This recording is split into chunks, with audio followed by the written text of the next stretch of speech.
Howdy. Welcome back to Dion Talk. This will be another nice short live stream that will last as long as the questions do. While I give everybody a chance to say hello and get some of their questions in, I'm going to cover not just the cash flow, but the return, the cash flow, and an internal rate of return on a rental property that I've had for a bit over a year. So not only the hypothetical of here's what I thought when I saw the property, but here's what happened after a year. So I can actually compare what I thought was going to happen with what actually happened. And I wish my memory was good enough to know all of these numbers by heart. I have the basics. I know what the return is, but I have some notes that I'll be referring to a little bit as we go so that I make sure that I have my data correct.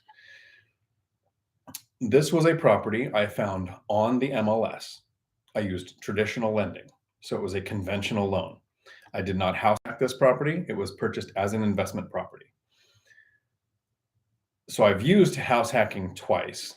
And if this is your first time to my channel, if you're watching this in the future after the live recording, the purpose of my content is to help the average individual understand that you can reach financial freedom in 10 years or less, even if you're not starting from the best position, with the goal of making work optional. I was starting from a pretty bad position. I had some bad debt that I actually didn't know about until the divorce. I was a single parent with 3 kids, only making $17 an hour.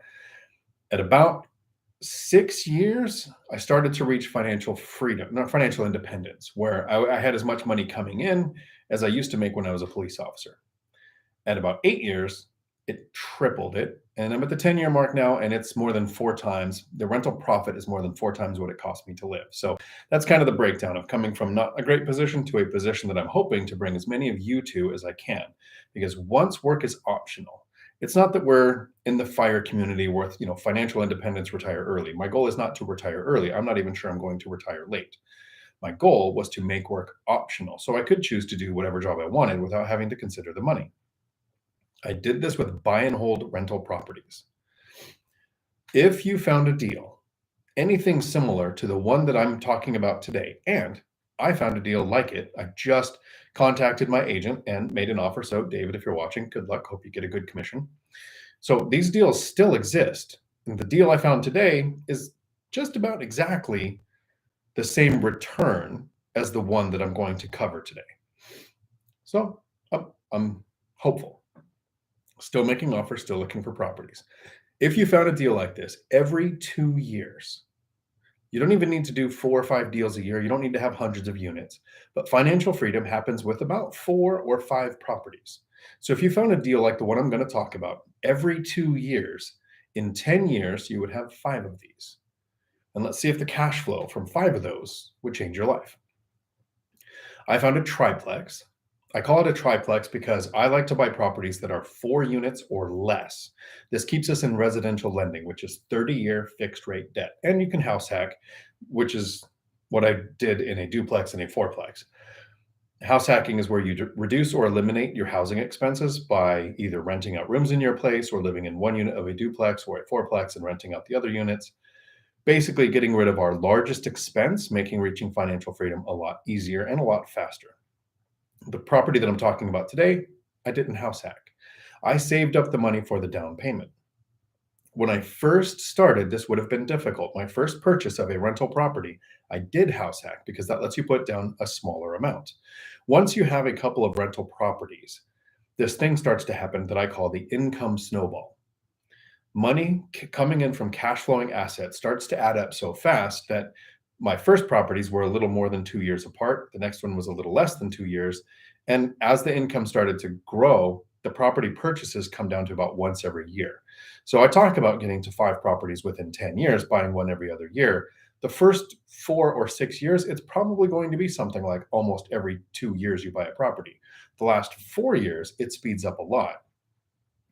The purchase price of this triplex, and I call it a triplex, and it's a loose translation. Triplex usually means a building with 3 living units in it. What this is a house and a duplex on the same property. It was built in 1929, And there is a little bit of concern with buying a property that's very old. It could have lead-based paint. It could have knob and tube wiring. It could need updated plumbing. It could need foundation work. So during my inspection period, this is what I wanted to make sure I knew when the upgrades happened. The age of the property doesn't really matter to me, but when was the wiring redone? When was the plumbing done? And this was all redone within about 5 years. So it had new roofs, new-ish roofs within 5 years. It had PEX plumbing. It had the new wiring, so it didn't have knob and tube. So it had been updated recently, so I didn't have really much to worry about as far as age of the property goes. I think originally it was a house and they added the duplex to it, and then they built a shed shop that became another house with a two-car garage. It's a huge house. So not sure which one is the house and which one is the ADU, but it's a triplex, 3 units on one property. The purchase price was $525,000. That was the list price on the MLS. I made an asking price offer. I didn't offer above. I didn't offer less. If something's on the MLS for a long time, we can make offers that are lower than the asking price in the current market, because this property was purchased just a little over a year ago. So it's not like it was from 2011 or 2013 when prices were really low. But $525,000 was the purchase price, made that asking price offer. It was accepted. I'm not sure, but I did a large earnest money. I think I did like $20,000 or $25,000 earnest money to get their attention. Might be one of the reasons why the offer was accepted. The other is we can never understand the mind of the seller. You will never know the motivating factors. Most of us as buyers are investors currently in today's market. And we know that if we wanted to sell a property, we would list it on the MLS. We would get as many eyes on it as we can. We would probably use an agent, and we would wait several days to see what offers came in, and then go with the strongest offer, most likely to close, best price, whatever matters to you. That's not what sellers are. A lot of sellers are somebody who bought this property 15, 20, 30 years ago, and they're looking to get out of it. They haven't purchased a property sometimes in decades. They can't believe the home appreciation that's occurred. So they go to their agent. Their agent says, oh, for this, we could probably get, Redfin, Zillow's estimate says, 500, 600,000. So they put it up at 535. The person purchased it for 250,000 decades ago and sits back and is thinking, I don't think anybody's going to pay that amount for my property. I make my offer quick within an hour or two of it hitting the MLS. I submit a letter from my lender saying this is a strong buyer, most likely to close because we've done X number of deals together. So I submit the offer quick. I don't know if other offers came in after mine. That could have been more, could have been cash offers, but I got in quick with a large earnest money. So that was what probably helped me get the deal. The current rents before buying the property. So, well, first let me do the math on, because when you figure out your yield, which is your cash, so in accounting, yield is the return on the money that you invest into an asset. In real estate, it's the cash on cash return on investment. That's the first metric that I look at, and it's just the math, just to see if the math works. My goal is to get a 10% or better cash on cash return. So if I invest $100,000 into a property, I want to profit at least $10,000 a year starting year one. So my goal is a 10%. To do this, Michael Zuber from One Rental at a Time talks about learning your market for 60 to 90 days. To figure out the yield, you need to know what the rents in the area are. You need to know what the interest rate is. You need to know what the purchase price is. So interest rates were significantly lower than they are right now. It was like a little over a year ago. I got a 3% interest rate. Right now, to purchase the offer that I made today, I think I'm getting a 4.25 because it's a small multifamily. So you're going to get a little bump over a single family, and I'm not owner occupying. So you get another little bump. But this triplex was also, at the time, 3% was a little higher than what people were getting to buy their homes, because small multifamily, get the bump, not owner occupied, get another bump. The current rents were below area average, and I prefer to buy rent-ready or already occupied properties. I work a full-time job. I run a CDL school called Commercial Driver School in Washington State. We have 4 campuses here, 1 campus in Idaho. I manage about 60 people. I'm pretty busy with work. I work 50 to 60 hours a week. Still a single parent with 3 kids. They're over 18, which would make you think it takes less time to be a parent of those kids, but it doesn't. So my goal is to not buy another job. I want to buy investments. So I don't do the burn method. I haven't done any flipping. I just buy properties that are either rent ready or already occupied that need very little work. So there were tenants in place already. The duplex is 2 bedroom, 1 bath, 2 bedroom, 1 bath, and the house is 3 bedroom, 2 bath. All of this is listed poorly by the listing agent, but I understood the reason why. The duplex is listed as 1 bedroom with a den, 1 bath, each side. The house is listed as 2 bedroom with a den, 2 bathroom. They had to do this because the property's on septic. Septic has a limit to the number of bedrooms that you can have associated with that septic system. So they couldn't list it as the total number of bedrooms that it actually is as a rental. So I recognized that quickly because in my area, dens, family room, bonus room, all of that spells bedroom. The current rents were for the duplex 1,300, and for the house 1,500. If I ran the math with the current rents, so a lot of investors say to only use the current rents because you can't count on rents going up. But I have a binder strategy, which I've actually talked about. I actually had to get the dirt off of it, but the binder strategy that I used on the property. I'm confident in my ability to get my tenants to request the rents to go up to just under area average, usually within 100 to 150, maybe $170, without having to do a rehab, without having to fix a lot of things. So the purchase price of this property, I put 25% down, and these numbers seem astronomical to me now. They would have seemed impossible when I first started. When I first started, it took me 2 years to save the $20,000 to have the down payment for my first duplex, which was the down payment and closing costs, and then I used my retirement account as a reserve. But with the Income Snowball, and this is, at the 8 or 9 year mark where I purchased this triplex, the Income Snowball is happening. So it took me a little over a year to save the down payment for this triplex, which, like I said, took the math, so I don't have to rely on my memory. Purchase price of $525, 25% down was $131,250. When I first started, thinking that I would ever have that much money was mind-numbing to me. I couldn't understand it. That first 4 to 6 years, this seems like it's going to take forever, and this really drags on. And that's when we have to kind of live frugal. We don't have the nice car, fancy trips. Still house hacking because I'm addicted to being paid to live where I do. But those 4 to 6 years thinking, hey, you're going to save up $130,000 to buy your next property. I would have laughed at myself. So I saved that money up because the Income Snowball is happening. So 100% of my income from work is now saved for the next rental, and about 65% of my rental income profit is saved for the next investment. So I saved that money up. There were closing costs. So you have appraisal, inspection, title fees. It was about $10,000. It was less than $10,000, but I'm around up to $10,000 to make the numbers sound a little worse than they were. So average it out to $10,000. And then I did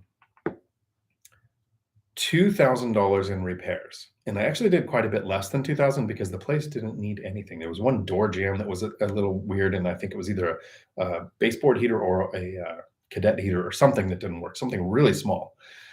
But I spend around $2,000 because there's 3 units. And whenever I acquire a new rental, I know I'm going to put in coated schlag locks on at least 2 doors for the exterior for each unit. And then I put in motion sensor LED lights on the exterior. These are small upgrades that I do that let the tenants know I'm going to be taking care of this place. And I ask the tenants if there's anything that they would like fixed. And usually it's something really small. At the one, it was the door that it caught on the jamb or something. I don't remember because I had a handyman fix it. I had a handyman put in the locks, and I had a handyman put in the lights because lazy. So I spent a little less than $2,000, but we'll say about $2,000. So $131,000 for the down payment, a little more than that, $10,000 for closing costs, $2,000 for immediate repairs. I'm out about $143,000 and some change, so we'll call it $144,000 to purchase. That's my cost to acquire. The equation to figure out your yield is annual profit divided by cost to acquire. Annual profit is, some people say it's your principal, interest, taxes, and insurance. That's your expense. Subtract that from your gross rents, and that's missing some things. That's missing setting aside money for future expenses like a roof, a water heater, a vacancy. So I set aside 10% of gross rents into an account for future expenses and 5% of gross rents into that account for future vacancies. So I'm setting aside 15%. I self-manage my properties. If you self-manage your properties, you can set aside money for your own time, but it takes me less than 2 hours a month to self-manage 16 units. So I don't set aside money to pay myself for my 2 hours. If you have a property manager, you're going to want to set aside the amount of money that it costs to have a property manager. And in the beginning, when you only have 1 or 2 units, you're probably going to be paying around 10% a month of gross rents. As your portfolio scales and you have more units, that gives you more negotiating power. So now with 16 units, I have at least 3 different property management companies that have reached out to me and offered me 6% to manage my properties. Someday I may have a property manager, but not today, because we're at odds. Property management companies benefit from tenant turnover because they get to charge for placing a tenant.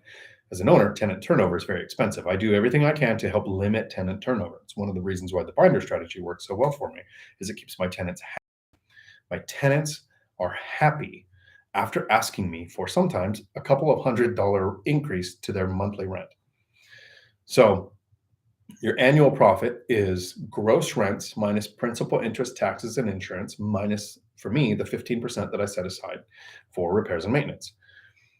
So the current rents, now remember, my goal is to get a 10% or better cash on cash return. The current rents were $1,300, $1,300, $1,500. 20, I have it written down somewhere here. But the math on that, so 2,600 plus 15, and it's actually 1,550. So that's why I have these things written down. The total month coming in for all 3 units, the actual number that I wrote down is $4,175. So all 3 units combined is $4,175. So one was $1,325, $1,300, $1,550. Those were the existing rents when I took over the property. If I take out my expenses and I take out setting aside for repairs and maintenance, the actual cash on cash return was 12%. So it met my math on, do I want to pursue this property or not? The next thing I look at is the physical aspects of the property. I want to help limit tenant turnover. So I want things like, is there a garage? Is there at least 2 bedrooms per unit? And yes, even though the listing called them dens, there were 2 bedrooms. Washer dryer hookups inside each unit. Side-by-side units. None of these are over-under, so tenants don't live above or below another, so there won't be noise complaints. It's in a town called Tumwater in Washington, which is centrally located, really close to the capital. There are several economic drivers around there. The DSHS, the Department of, what is it?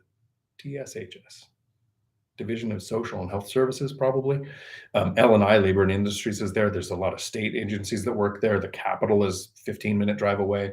So it's physically located in a place that is at least 10 miles away from all of my other properties, so I'm not pulling tenants from the same sources. And there are several economic drivers in the area, so I'm confident that this is a good way to diversify my portfolio and protect my assets. So it met my math criteria, it met my physical aspects criteria, kind of. My wish list is a garage for each unit, 2 or more bedrooms for each unit, washer dryer hookups in each unit, that they're side by side. So if I ever found one that was over under, but the return was really good and everything else matched, I would still make the offer. At this triplex, the house has a large 2-car garage shop. The duplex doesn't, no garages, but everything else met enough to where it was strong enough for me to make the offer. Let's see where we were at here. So I got a 12% return with existing rents. So I made the offer, got it accepted. The cash flow of that 10% or 12% return was, and I wrote it down. So when I purchased it, it was $1,325, $1,300, $1,550. The total is $4,175. My principal, interest, taxes, and insurance was a little under $2,100, but we'll round it off to $2,100. I'm setting aside $628 a month. That would be 15% of the gross rents, leaving a profit every month of $14,048.25. So in order to acquire the property, my out-of-pocket expense was $143,000. To get my 10% return, this is how quick the math becomes. If I purchase this property, I'm going to spend at least $143,000. That's about what I'm going to spend with closing costs and immediate repairs. I need to make $14,300 a year. That's my 10% return. You could do the math that quick in your head. Excuse me. If I'm going to invest 143,000, 10% of that is 14,300. That needs to be my return. If my monthly profit is 1448 times 12, my annual profit is 17,320 or $379. Wrote those numbers down because my memory and my math is not that good.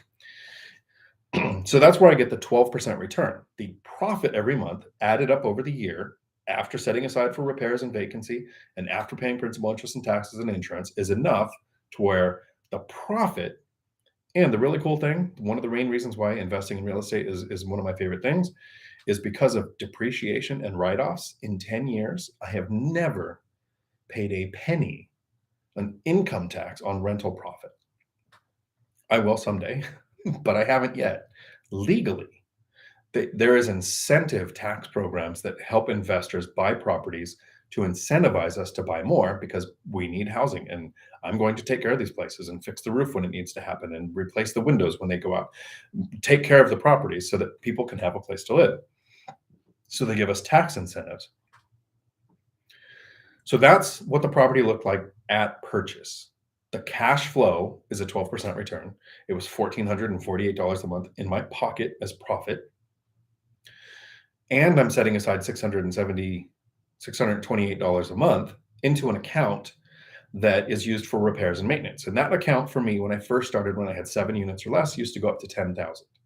Now with 16 units, that account is up to 30,000. So anytime it's below 30,000, 15% of gross rents goes in there to fill it up. But when it's full, when it's at 30,000, which it pretty much is every month, that $628 doesn't go into that account. It goes into that account, but it doesn't get counted as the reserve anymore.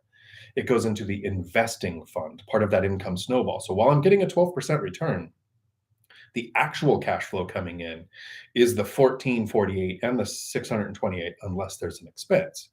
And at that property so far in over a year, there has been an HVAC system problem for $550 and a septic problem that cost me about $700.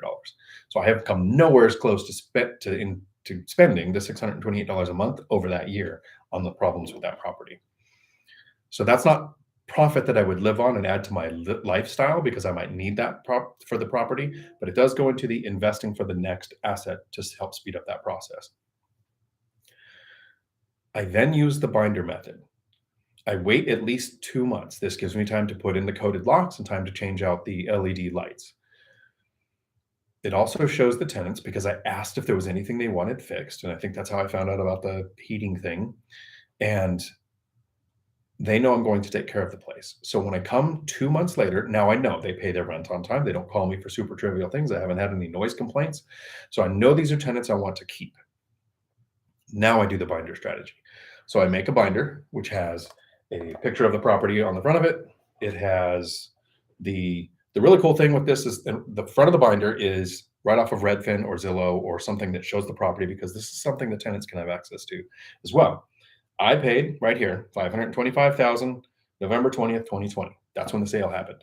So the tenants can know that.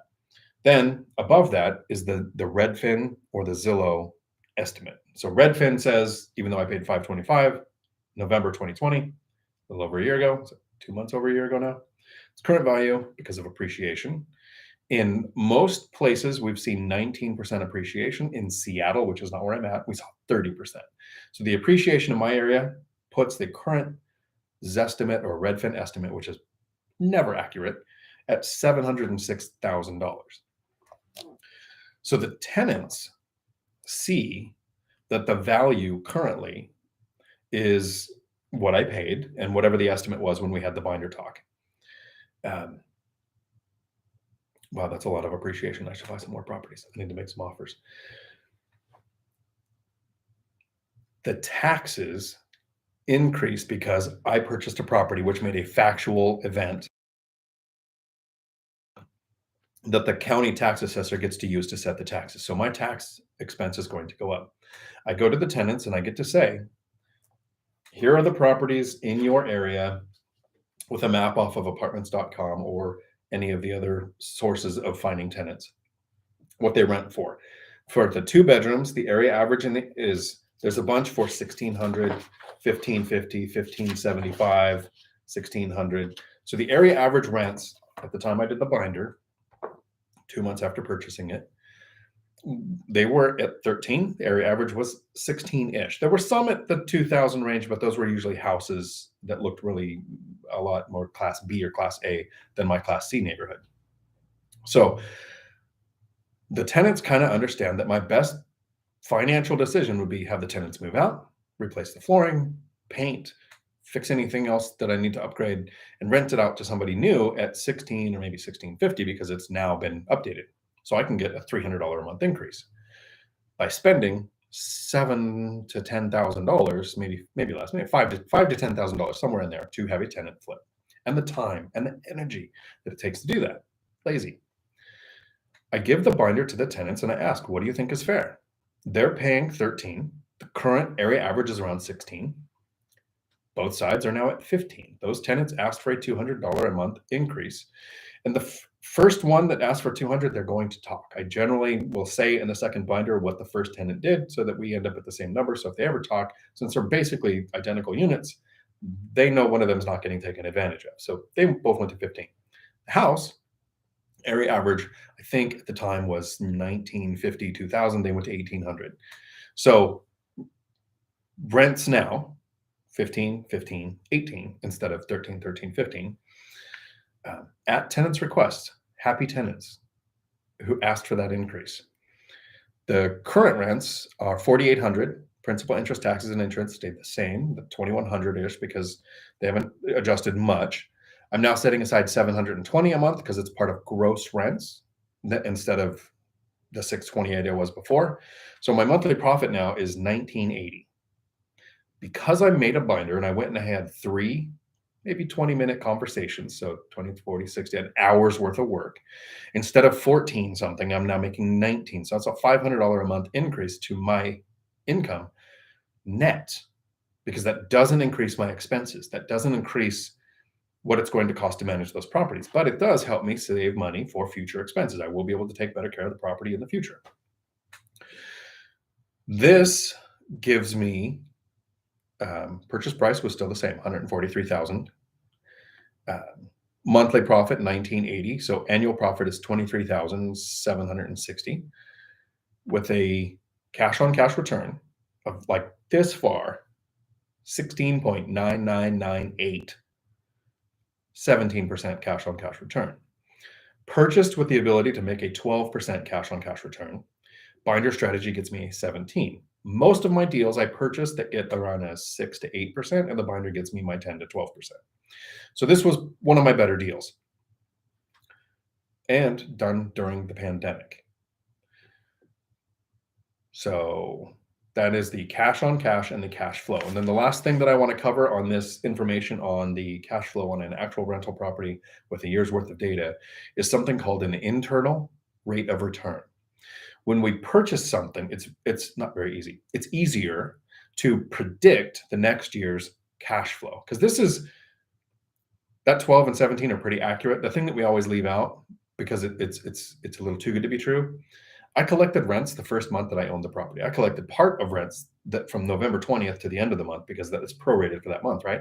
My first payment wasn't until January 1st. So I got 10 days basically worth of rent in November, December's rent from all 3 units, and then had my first mortgage payment. So my return first year is actually a little better than the 12 and 17, but we usually leave that out of the equation because you never know what day of the month you're going to close and how much benefit there is. One of the other reasons why I like to buy already occupied properties is because you start making money before you start paying the mortgage.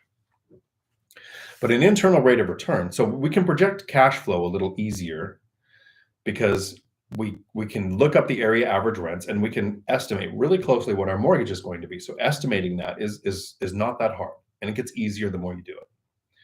But projecting an internal rate of return forward would be almost impossible. And this is where a lot of syndications run into the problem. They predict things like, oh, we're going to have a 5 to 10% rent increase every year for the next 3 years because we had that for the last 2 years. Can't predict that. But we can figure out an internal rate of return backwards with pretty much accuracy. I know exactly what the cash flow was. I know what the appreciation was. No one knows what the appreciation is going to be going forward. Um, even the crystal ball isn't sure. And don't drop it because it'll break the floor. Shake the table. Thing's a beautiful projectile weapon. But so we're going to look at the last year. I can actually do the math on an internal rate of return. My cash on cash coming in the last year was $23,760. So that is profit. There has been a thing called principal paydown. Every single month, a part of the principal, interest, taxes, and insurance, the mortgage payment, pays down the principal. The total of that over a 12-month period was $8,160. The appreciation, this is why the IRR, internal rate of return, would suck to project going forward. Don't try to do that because we can't count on a 19% appreciation next year. But I know that we had 19% appreciation this year because of the offer I made today, because it's at least 19% higher than what I would have paid for it a year ago. The total appreciation on the property, and it's actually better than this because I purchased it for $525, it appraised at $540. So there was some captured equity right off the bat, but I'm going to leave that out. I'm going to pretend it appraised at $525 because that's what I paid for it. The appreciation in 1 year at 19% is $99,750. This close to $100,000 in appreciation because I owned the property. This is why we need to get on the property ladder. Renting sometimes makes sense, but when you own a property and you're getting appreciation and principal pay down, especially when it's a rental and you're getting cash flow, so those three together in a 12-month period was $131,670. That's not what I make at my W-2. And that's one rental, one property, not one rental, one property out of 7.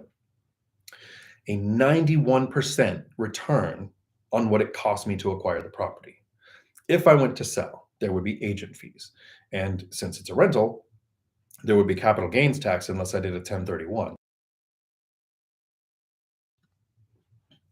So owning rental properties, when you put in the time and effort to watch content where you learn how to find an area average, how to source your deals. There are more creative ways than to find them than I do. I'm so lazy. I just get the ones off the MLS. I'm not using wholesalers. I'm not sending mailers. I'm not doing all of the strategies that would find better deals. I'm just buying them on the MLS, and I'm using traditional lending. I'm saving up the down payment by avoiding life creep. I don't let my life get more expensive. I'm still house hacking. I live in a unit of a fourplex that is now paying me a little bit more than $2,000 a month to live here. So you add the properties together in the income snowball at the 10-year point. So at the 6-year point, it starts to be life-changing. At the 10-year point, the job becomes finding a place to put the money to work. And I found a duplex today. So it's not as good as finding a triplex or a fourplex, but this duplex is in the right area with the right criteria. It's side by side, garage dividing in the middle. It's the price with the current interest rates and the area average rent. If I get the area average rents, it's a 15% cash on cash return. At current rents, it's about a 10. So it's even a better deal than most of mine usually are. With the binder strategy, I expect to be in the 13% range. Today, in 2022, finding a deal on the MLS that makes sense, and who knows who's going to win. I can get outbid, but I make 20 offers, get one accepted. I just need to find 19 more deals. And we don't need to find 5 or 10 deals a year to make this successful. I'm buying one every other year in the first 4 to 6 years, and now it's one every year or so. And I actually have a goal to buy at least $1 million property. And I want a fourplex, townhome styles, 3 bedrooms each unit. It'll cash flow right, but I'm not stupid. That's my goal, and I want to do that. But when a deal like this duplex that I found today pops up on the MLS, my offer was in within an hour. So let's see what happens.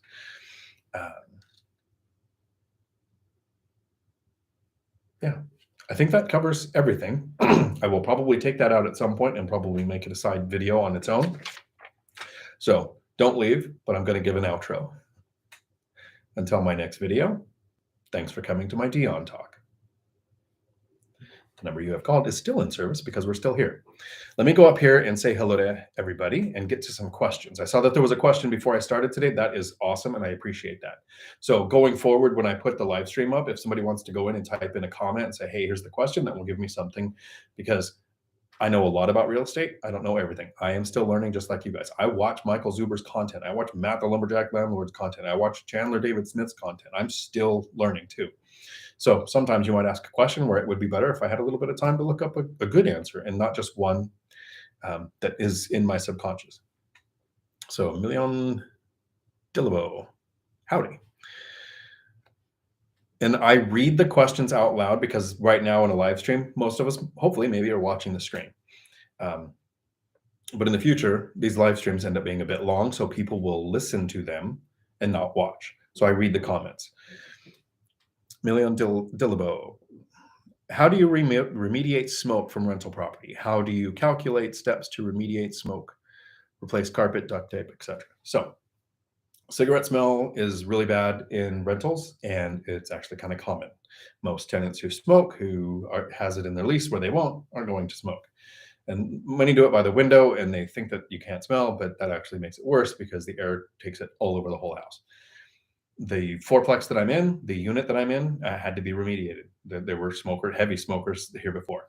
So going forward, this is all the things I'm going to do before I move in, because the problem with this one was I moved in and then did some of these steps and had an entire 2 weeks of the worst reaction, not able to breathe.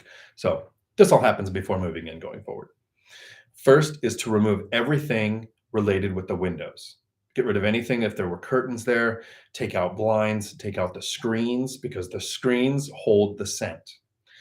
Have air ducts, there's an HVAC system, so have the air ducts professionally cleaned. If you don't have that, it's one step you don't have to do. I replaced all flooring, so all carpet out. I replace all carpet anyways, but normally I leave carpet on the stairs. In this case, I took the carpet out, put new carpet on the stairs. While the flooring is out,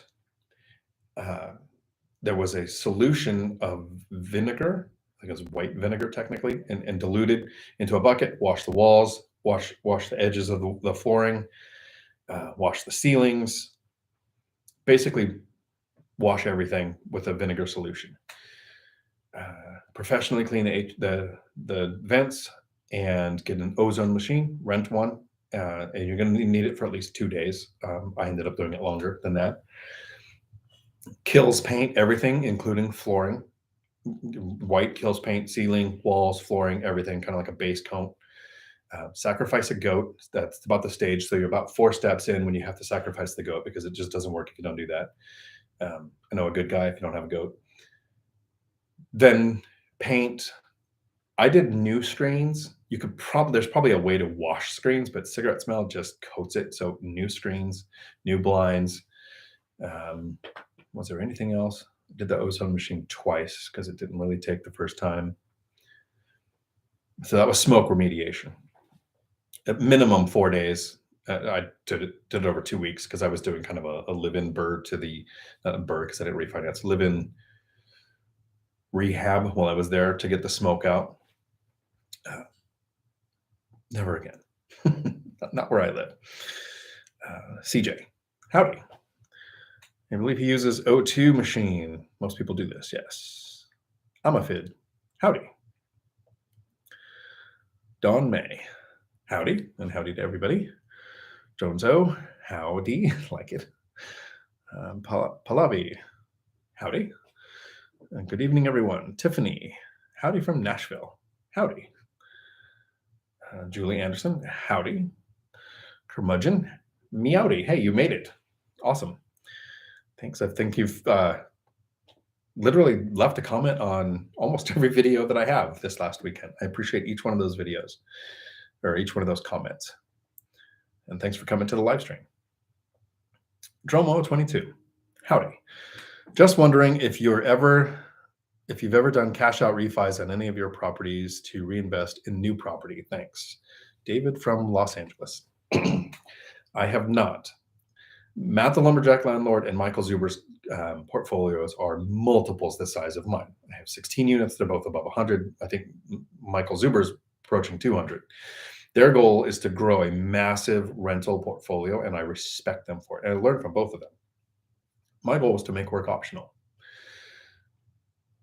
That happened in less than 10 years by recycling cash flow.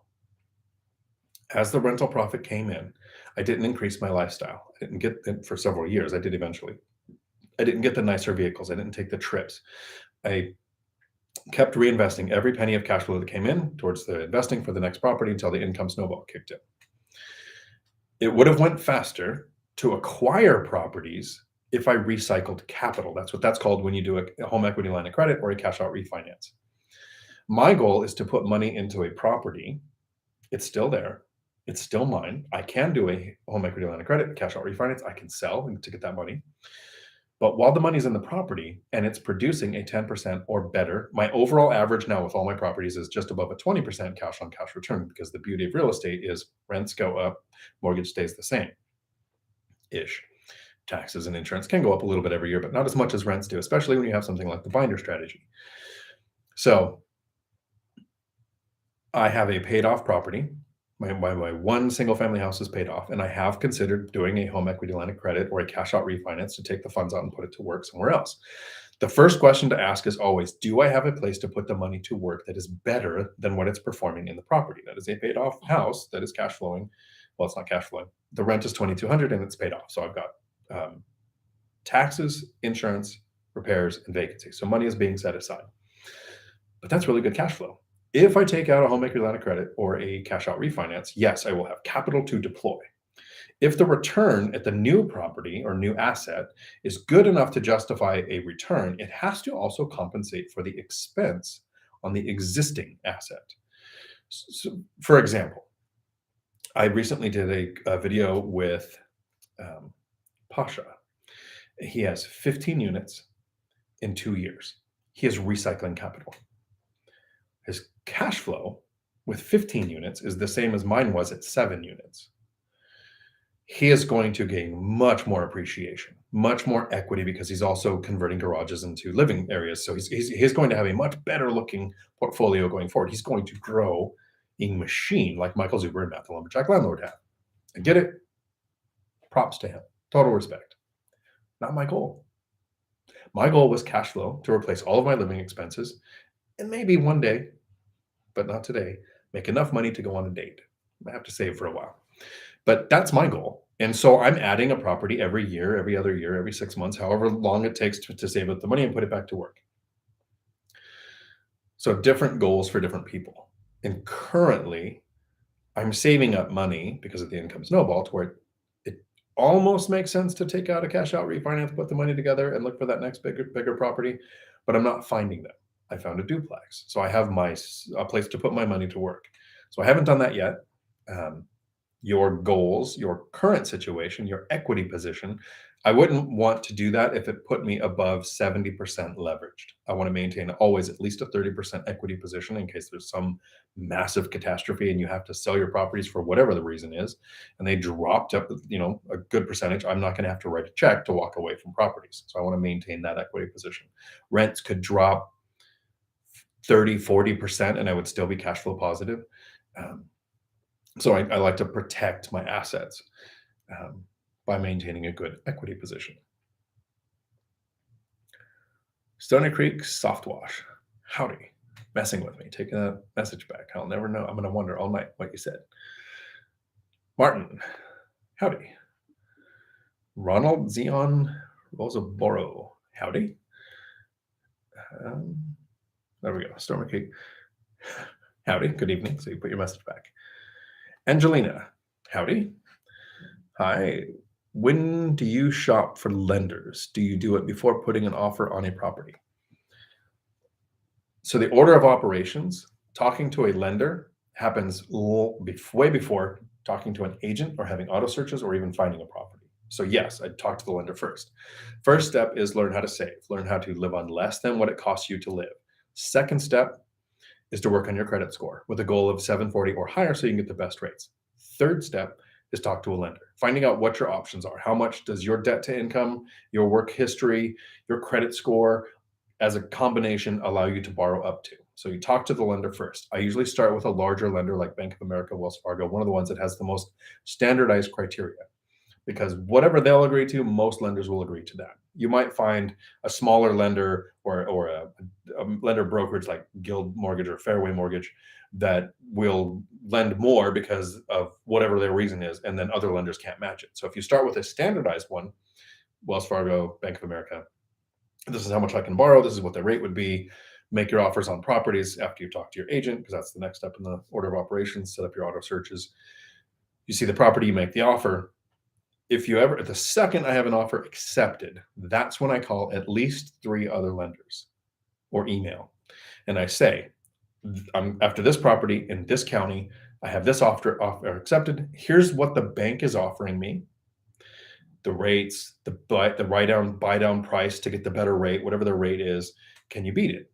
If they can, I have loyalty to the first lender because they did the work to give me the letter of pre-qualification. I take what the other offers are from other lenders, if any of them are able to beat it. My first 3 purchases, nobody was able to beat Wells Fargo, so 3 purchases went through Wells Fargo. But I take the other lenders' offers.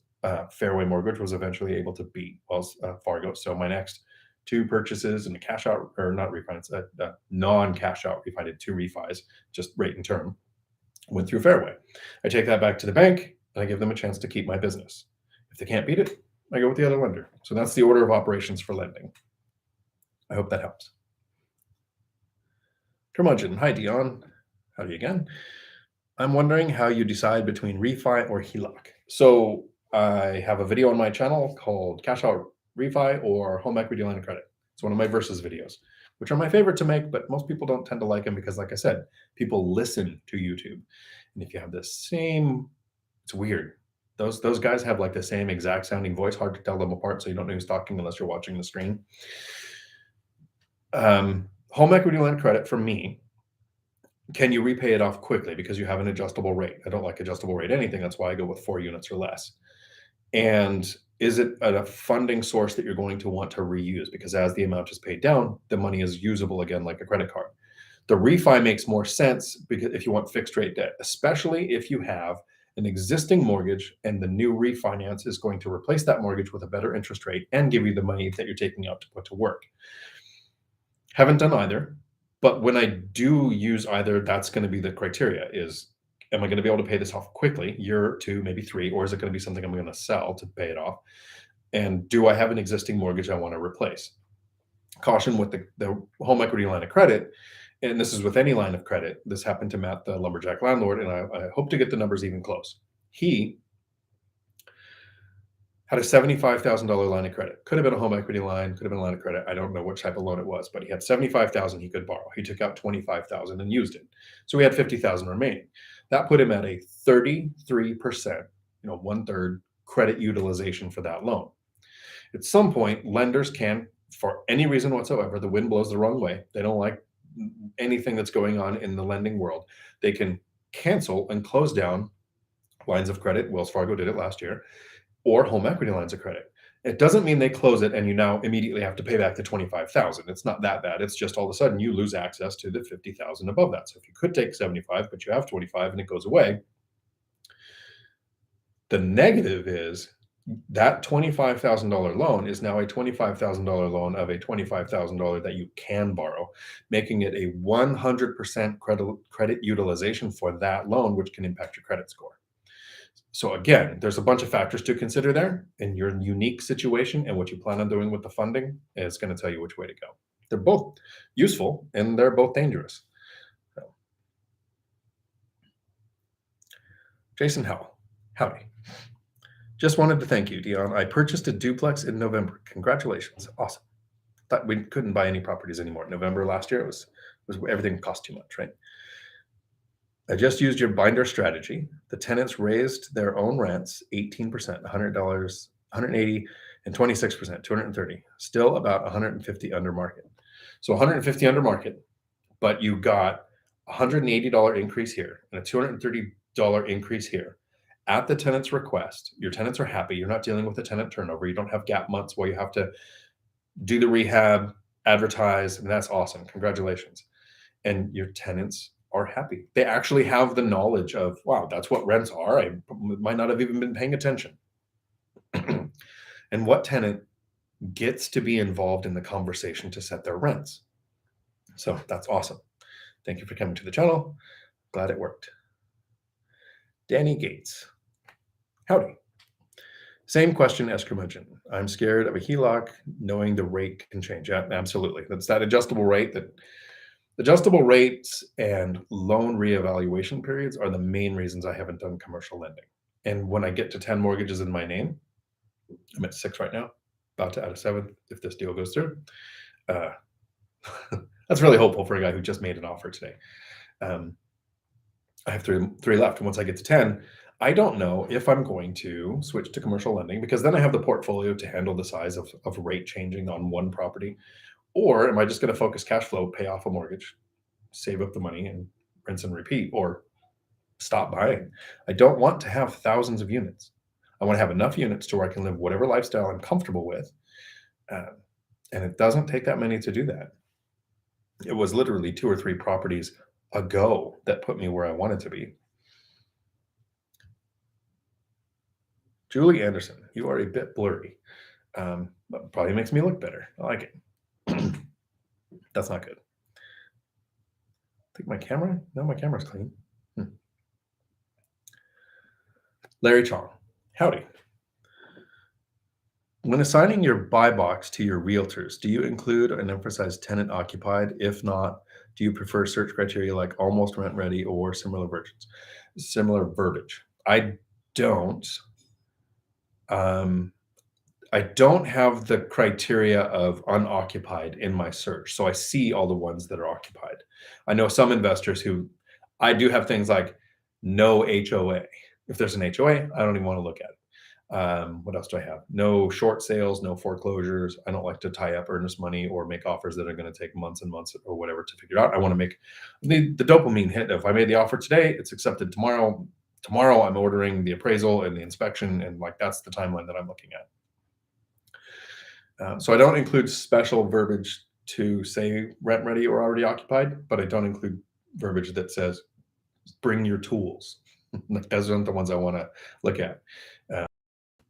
Or I specifically don't look for unoccupied. I'm sure I see some that are unoccupied. I haven't I've bought any that were unoccupied. I had a duplex that was empty on one side. No, I like to buy occupied. It just ends up being that way. A lot of investors probably pass because they see already occupied. They think eviction moratorium, tenants might not choose to pay rent, and you can't evict them. So you just had to have more reserves. There's other reasons why people say they don't want tenants in place. They think things like, well, the landlord's probably selling because the tenant's a problem. Well, an eviction can take a couple months, and the eviction moratorium doesn't last forever. And I've had really good luck. So I have never had to go through an eviction. I'm with a friend right now dealing with their first property and first eviction. So it's my first eviction to kind of go through and learn the timeline with them. I wanted to kind of make a video on what the timeline and chronology of an eviction is, but this is a monetized channel, and I know it sounds stupid. I don't want to make money off of somebody else's bad situation, so I'm not going to do that.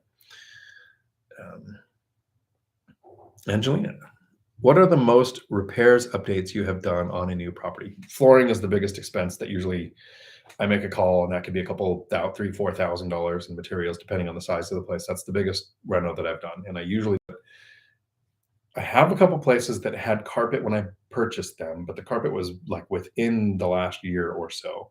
So any tenant turnover, tenant flip with that, I know that's going to be a flooring expense in the future. I like LVP. I want LVP in every room. Only place I want carpet is on stairs. I live in Washington State. Rains here, everything's muddy, carpet's gross. If you have carpet in your house, that's just weird.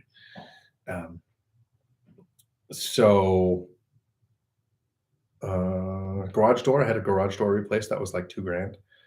I did purchase the fourplex knowing it needed a roof. I included the expense of a roof in my cost to acquire. Didn't do the roof for like a month after I purchased it, but it was technically in my cost to acquire equation. So that was a big reno, but I don't do those kind of things. I call my roofing guy. I've got three or four quotes. Call the one guy that's done my 2 roofs that I've had done, and just great service, great prices. I have not done cabinets. I have not done rewiring. I think the closest come to rewiring is my friend bought a duplex, and they went in and replaced all of the electric with white to get rid of the old. It was the 1980s yellow, whatever electric stuff. But I wanted to do that because I needed to learn how 3-way switches work. I needed to learn how to do a electric connector to the light switch to run a lamp out of a plug-in, and I just never done that kind of stuff. So I was like, hey, save your $1,000 that the electrician was going to charge, and don't pay me anything. I'll go in, do the electric. It's actually kind of fun. Reminded me that I'm not 20 anymore, though. It's an odd angle to be at to work. Bobo Rex, howdy. And then the chat moved.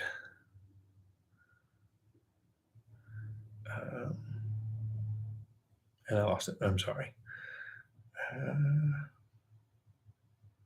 Okay. Martin Baldovinos. Howdy, I think I saw your name earlier. Would you still proceed with an invest purchase if the current lease agreement still had 6 months or more to go and we're leasing below market value? Yes. Unless I was in a rent control area, that might make me reconsider it. I'm in Washington State, which currently doesn't have rent control. So that is a factor because you have to figure how much can you increase if they decide not to move. So 6 months below market rents. If let's say they're $500 below market rents. No, let's say they're $1,000 below market rents. They're getting a great deal. $1,000. That's $6,000 you're out. $6,000 added to the purchase price. What is my return? How does my yield scale? So if you look at a property and you know it needs a roof and it's a fourplex and it's going to cost you 15 grand because it's a weird pitch and all whatever's going on there, purchase price gets added 15,000. You just tab that to the equation. Will the area average rents first with my principal, interest, taxes, and insurance and what I set aside, will the return justify that added expense? So if you have 6 months significantly below area average rents, but the return is still there if that 6,000 was just part of the math metrics, yes. So I hate the answer of it depends. So I try not to use that whenever possible. But if it met the return that I want, yes. If it didn't, move on. Because you can try cash for keys, but there's no guarantee. You can't force a tenant to break a lease. But you can go in and say, I'd like to pay for you to move, and whatever the amount of the deposit is. So if they were going to be 6,000 and you can get them to move and pay their stuff for 3,000, then they're out quicker. So there's a couple ways to work that too. Greg, howdy. Since you've mentioned them again, what lights are you adding? Motion sensor LED lights that are usually $30 to $50 at Lowe's. I probably should do a video on and actually how to swap it out too, because it's super easy. The hardest part to learn with motion sensor LED lights was there's these little controls to set the sensitivity of what light ambiance is needed for the light to come on and how long it lasts when it senses motion and all that took me a while to figure out. So Lowe's or Home Depot has motion sensor LED exterior lights.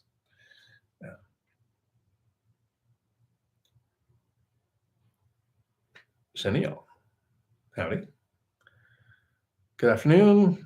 Thanks for all you do. Can you briefly explain a subject to deal and what to look out for? So you're basically taking over the person's mortgage. Subject to, you're now assuming their mortgage. Lenders need to be made aware, and they might do things like check your credit, check your work history to see if you qualify to take over the loan. I tried to do a subject to with my first house after I had one nightmare tenant. Once they moved out, I was trying to give the house away. I tried, and this is actually, I don't know that I've ever shared this in a video before. I found a single parent who lived in the same area, and she wanted to own in that area because I was a single parent and she was able to keep custody by staying in the same school district, which is something that helped me too. And I was like, oh, you want the house? I owed more than it was worth, so I couldn't give it away. No one wanted it. People would be able to buy houses for $100,000 in that area, and I owed 138 still. But I tried to give it to her with subject to.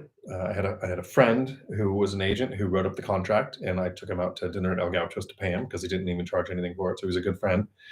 But basically, she took over the property, and the subject to was So the thing to make sure of is to go through title, have it go through an actual title company so that everything is recorded, because you want to make sure you're taking over the mortgage on the property, that there's not another mortgage on the property, or that there's not a lien from other contractors or something on the property that you're going to go over, or even things like utility liens.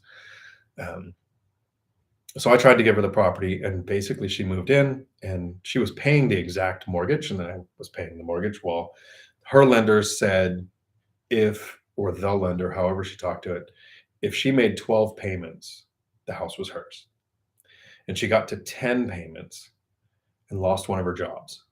She was a bartender and like a contractor's estimator or something. And she lost the estimator job. As a bartender, she made enough. She could totally buy the house, but a lot of it was tips and it wasn't reported, or whatever the story was, whatever the problem was. And the lender said no. So we tried for like another year for me to just give her the house, but she couldn't qualify for lending. So at about halfway through the second year, she said, hey, I just need to become a tenant because there's some things that need fixed, and she didn't want to fix them if she wasn't going to buy it. So I was like, all right, you're a tenant. Here's the new lease. We set the rent, and I took it over. And that was when I had started to educate myself. So I tried to do a subject to where I was the one selling. So you're usually looking for a distressed seller who needs to get out from under it, but doesn't have the money to pay agents. They usually are really close to the home's value is why they're trying to sell. So they don't have the equity to be able to sell, and they walk away with no money or even get a check out of it. So I'm trying to think of what else would matter with a subject too. I think that's the main thing, is make sure it goes through. You can have it go through a real estate attorney who can check the things that a title company can, but I would want to go through a title company to make sure that you're not acquiring something that has more debt than what you know about on it. That would be the biggest concern. Ben, howdy. Have you heard of Simplify EM? I have not. That's something I'll have to look up. Martin, would you let a tenant do a rent arbitrage? Yes. Well, caveat. One of the reasons why I don't do short-term rentals is because most of my properties are small multifamily. And generally tenants don't all leave at the same time.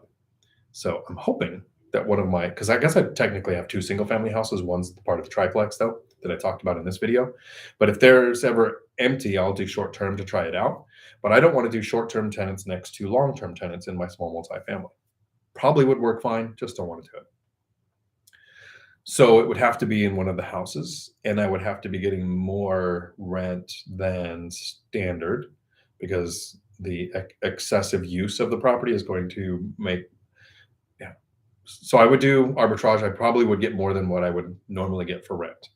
And in most cases, that would probably make sense, because the rental arbitrage makes significantly more than what you can get for area average rents. Don't think it would bother me, especially if they were using Airbnb or VRBO, because of the protections that come from using that. Yeah. Price and Pride. Howdy. DSHS, Health and Human Services. Okay. No, DHHS. Yeah, so here in Washington, it's DSHS. Department of Social Health Services? I'll have to look it up. Brian Rogers. Howdy. From Millington, Tennessee. Nice. Cody. Howdy. How are you? Pallavi, appreciate if you explain about portfolio before starting on first property investing, which I heard you earlier on Instagram. So a portfolio is not your rental properties. Your portfolio is your assets. Do you own vehicles that are worth more than the debt you owe on them? That is an asset. And some people will take out loans against cars to use as a down payment on a house. So it's tappable equity, or they could sell the car and take the money and do the same thing. Do you have retirement accounts? Do you have a stock portfolio? Do you own crypto? There are several things that you can own that are part of your portfolio before you buy a rental property. In this kind of realm of investing, where we talk mostly about buy and hold rental properties, portfolio means how many doors do you have. But if you have a dividend stock portfolio that generates $100,000 a year on dividends, that's part of your portfolio. So there's stock, there's retirement account, there's crypto is kind of new. Several ways to have a portfolio that you then add rentals to. And you kind of have a people portfolio too. You know, how many lenders do you know? How many agents do you know? How many other investors do you know that you can use as kind of a springboard or a sounding board for your thoughts?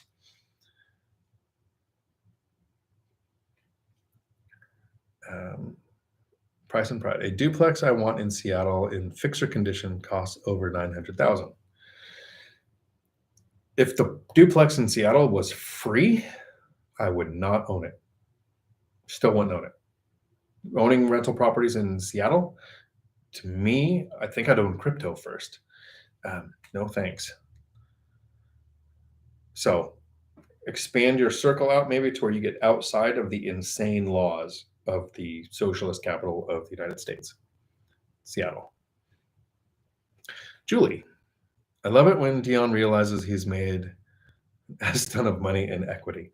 Yeah, and I don't know what to do with it other than I think at some point I'll probably use my VA entitlement and buy a fourplex with no money down, because even being 100% financed with that on the overall equity position of all of the properties, I would still have a good enough equity position. I don't know that I'm going to pull equity out. I like the fact that work is completely optional for the rest of my life based on a few decisions of buying rental properties. The equity is a nice bonus.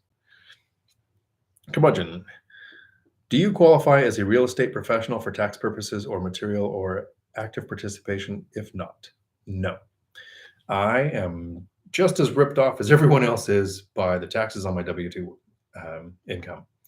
And I get it. We need to pay taxes. We need them for things. I pay lots of property taxes. I don't pay taxes on rental income, but I do not work 751 hours a year or more in real estate. I do not work more in real estate than I do in my W-2 job. So I don't qualify as a real estate professional. One of the things that I do know is that there are people like Matt, the lumberjack landlord, whose spouse is the real estate professional. So they get to take advantage of, there's some technical terms that I haven't taken the time to learn because I can't do it. Yeah. I forget what they actually call it. There's a term. I hate my memory. But yeah, no, I don't qualify for those. If you do, great. If you have a W-2 and you think you qualify for that, what I've heard from CPAs is anytime there was an audit, it didn't qualify. So no matter what, if you have a W-2, if you're audited, and it wasn't like they got fines or penalties, it's just that, nope, you have to pay the taxes on your W-2 income because it doesn't meet whatever their weird rules for that is. But, what are the odds of actually being audited? So don't lie or cheat, but if you think you qualify and your CPA thinks you qualify, go for it. And I do recommend getting a CPA is the second you own a rental property. When I learned that there are different categories of depreciation, bonus, scheduled, amortized, I don't want to learn what any of that stuff means. That's why you pay the pro. Totally worth it. Chenille, when purchasing homes that you inherit tenants, what else do you look for other than the tenant ledger paying on time? So I do want to see some type of proof of rent, usually bank statements or a deposit of something. You can ask for the estoppel, which is their declaration that rents have been paid, but usually I try to back it up with some kind of documentation. Those are tenants you didn't get to screen. So I haven't ran credit checks. I haven't seen the credit report. I will sometimes try to verify employment if possible. I don't really care about that as much. The main thing that I do when I inherit tenants is I don't commit to a longer lease until I've had at least 2 months to see what type of tenant they are. Since you didn't get to screen them, this is where you find out. Do they pay on time? Do they call you with super trivial things? Do they get noise complaints? Like the main 3 things that tenants can be a problem with. So you have a 2-month vetting period before I commit to anything longer. And congratulations on the duplex. That was to the person who got the duplex. That's awesome. CJ, Dion, I know you are going to make a video regarding your closing day. Can you give a quick review over that tonight? Sure. Thank you. That's a good question. What does closing look like? So you sign the documents, you probably get keys, which I don't need because I'm going to put in coded locks. I have a new owner intro letter, which I just kind of just Google new landlord introduction letter and take it and format it to yours with I'm the new owner. This is how you make contact. Please don't pay rent to previous owner. Um, Here's how I like to collect rents. Here's your contact info for any issues. And if I'd like to go to the home inspections when they happen and usually try to talk to tenants when that happens. They usually, for some reason, they're there most times. Like they took the afternoon off or whatever because they know somebody going through their stuff because the inspector's going to go through. So I'll try to have that conversation early on so they kind of know who I am. But the closing day, that's really about it. The introduction letter. When it was the fourplex and I knew I had to owner occupy and there was a month-to-month tenant in the unit, I went in right away and I just said, hey, look, this is an owner occupied purchase. You're the tenant on month-to-month lease, so you're probably going to have to move. I would like to offer you $1,000 towards the deposit of wherever you're going to move to, kind of a cash for keys thing to soften the blow. That's the one weird rule. Lenders make the rule that if you want this type of lending structure, which is what it took for me to get into that property, then you need to occupy it. So that tenant was fine. They were shocked that I was going to help with the deposit. Yeah, that's pretty much it for closing day. Contact utilities, put in the landlord's. So if the tenant moves out and stops paying electric, it immediately goes to me so that there's power so handyman can go in and do whatever they need to for the tenant flip. Let the tenants know that my handyman will be coming. And the first things we're going to do is switch out the coded locks, switch out the locks for coded locks so you don't have keys going forward. I ask the tenants if there's anything that they would like to fix. And again, it's never been something like add a bedroom. It's usually something small, like can you add a screen door or fix the fan or a wobbly toilet in one something. I think there's never been very many things, but the tenants are shocked. I asked if there was something they want fixed, and whatever it is, so far I've been able to fix it. And that's pretty much it. I think the biggest gift to give tenants is to kind of leave them alone. They don't need to know their landlord. They don't need to be your friend. I do explain during the intro of I am the owner, but I have partners I need to run larger decisions by. This way, if a tenant asks for something like ridiculous, like, can you take out all the windows downstairs and put in windows that open easier instead of, because they'll open upstairs and downstairs, there's several forms of egress, but you don't need windows that open. And that would have cost me 10 grand or whatever to replace all the windows. No, my partners thought that was a bad idea. And you don't have to say that your partner is your kid's cat, but stops you from having to be the bad guy when you have to say no to something. But some people will try to step back and say, I'm the property manager.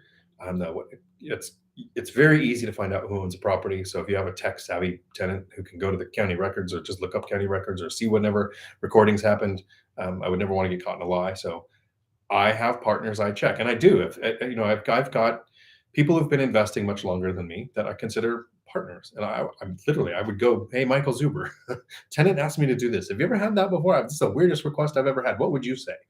That's going to be my partner answer. Yeah, so that's kind of what a closing looks like. Subi, howdy. Tom Kine, howdy. Good luck on the offer. Even though you did the work, it's not luck, but yep. But there, yeah, thanks for the wish of luck. Jones, messing with me, pulling messages back. Hey. Dale, howdy. Thank you, very informative. I have a brother and a nephew named Dale. My family's names are all D's. Debbie, Dina, Dale, David, Dion. My parents weren't as creative as they could have been. Jedinier. Let me know if I said that even close to right. Howdy. Howdy. What is the best source to find out the current rent for a market? So there's kind of two ways of looking at it. Before 2020, rents were going up at kind of a steady pace, 5-10% a year. Some areas a little more, some areas a little less. So I would go to Rentometer, which has a service that you could pay for and usually wait for like the Black Monday or Cyber Monday sale where you can get it for $39 for the year. And they'll give you the historical data on the rents in the area. I would call the housing authority, Section 8, and they're usually spot on for area average rents. And that would be how I would learn the area average. One of the reasons why we focus on the market is I can learn the area average in the 2 counties that I invest. It took a little while, but once I know it, I can pretty much keep up with it. If I'm looking at Ohio and Indiana and Florida, and there's no way that my mind can handle that many markets, that many rent factors. But when you narrow down to your footprint, where you're going to invest, whether it's where you live or at a distance, and you learn that area average, that worked. In 2020 and 2021, rents hockey sticked, to make a sports ball reference for my friend Matt. They went up really quick at the end in the last 2 years. So historical data doesn't work. Rentometer's trying. They went from 12-month historical data to 3 months. So they're doing quarterly comparisons on rent, and that's still kind of falling behind. Housing authority, I usually like to keep 1/3 of my tenants with Section 8. It's kind of one of my diversification strategies of like 1/3 military, 1/3 Section 8, 1/3 working or retired, so I can handle a pandemic, a stock market crash, or a prolonged government shutdown, right? I had Section 8 tenants. One went to the hospital and passed away, and the other one went into assisted care. So I had an empty. It was one of my tenant turnovers. I call the housing authority and I say, I have a unit that is approved for the housing authority. This is what the rent is going to be, and they were $400 or $500 lower than what I could easily get. I mean, I put it on the market at $1,800. I had 12 applicants within 4 hours. So I mean, I even undershot what I could have got. Because rents were skyrocketing so fast. So I don't go to Rentometer and I don't go to the housing authority. What I do now is the day I'm looking at figuring out what the area average rents are, go to apartments.com, Craigslist, and Facebook Marketplace in your area, like you were trying to rent whatever number of bedrooms are that you're trying to find out the area average for. That day or week, what are the current rents? What is on there? How long has it been on there? If it's been on there really long, it's too high, or something else might be wrong with the property. But that's how I figure the current area averages. Today, if I tried to rent a property, what would that look like? Julius Davis, howdy. So purchasing one property every other year for the first 4 to 6 years is enough to get the snowball started? Absolutely. Michael Zuber says it all the time. If you get to 4 properties, it's life-changing. The cash flow from 4 properties will just, and if you add house hacking, it's a massive change. But yes, at the 4 to 6 year, and I was starting from a bad position where it took a long time to save up, and I had a bad debt to income ratio. I literally had to move into an apartment to rent out my house for 2 years to get rental income on my tax returns to be able to have a debt to income ratio to buy a duplex, where they included that rent in it too. So I was in like a really bad position and had to make a 2-year plan. Every 2 years, this is the action I'm going to take. At about the 6-year mark, the house was cash flowing, still house hacking. 2 duplexes were cash flowing. I was making more money off rental income than my job. And so 100% of my job became savings, and some of the rental income started to become a savings. And as you add up property, as long as you avoid that life creep and you don't start spending more money, more of the rental profit becomes savings. So at the six-year mark for the average person, I think that's when the income snowball should kick in. For some people, like Pasha, 2 years, 15 units, his income snowball is going to kick in this year because he purchased several duplexes at the same time, and he's turning the garages into living units. So once he adds those to those and gets the cash flow from that, I think this year is going to be when his income snowball really kicks in. So if you start in the right position and you're recycling your capital and you're educating yourself, at the 2-year mark, it's possible to hit that income snowball. I did it slower because I wasn't in that good a position. Jones O pulls out another message. I like it. Char, hola, ¿cómo está usted? Jones O. The chat moved. Made a spelling error. That's why. Oh, thank you. See, now I get to sleep tonight. Okay. Very John. Sacrificial goat is important in landlording. Yes, you have to keep like a set number of them around. Kedma, howdy. Great content as usual. Thank you. So I hope when people watch my videos that, I mean, I don't mind if you just click the like button, that's great. But what I would like you to do is watch the video. And if you think the content earned the like button, then hit it. That way I know that's the type of video to make. If you think a video didn't know the like button and you don't hit it, then I'm like, oh, okay, that's the content to avoid. And if you hate my content, I said this before, hit that dislike button. But let me know for sure. Hit it twice to make sure I know you didn't like that content. Jones O. Are the tenants aware of their class A, B, C, or D position? I don't know. I actually don't know the answer to that question. I don't think so. I think they know they don't live in a McMansion in a gated community. Like they know they're not in class A. I know I'm not in a class 8 area. But a lot of investors don't know what A, B, C, or D is. Like they have a kind of fuzzy idea, but they haven't really dug in and looked into, read the Brandon Turner write-up to take the time to do that.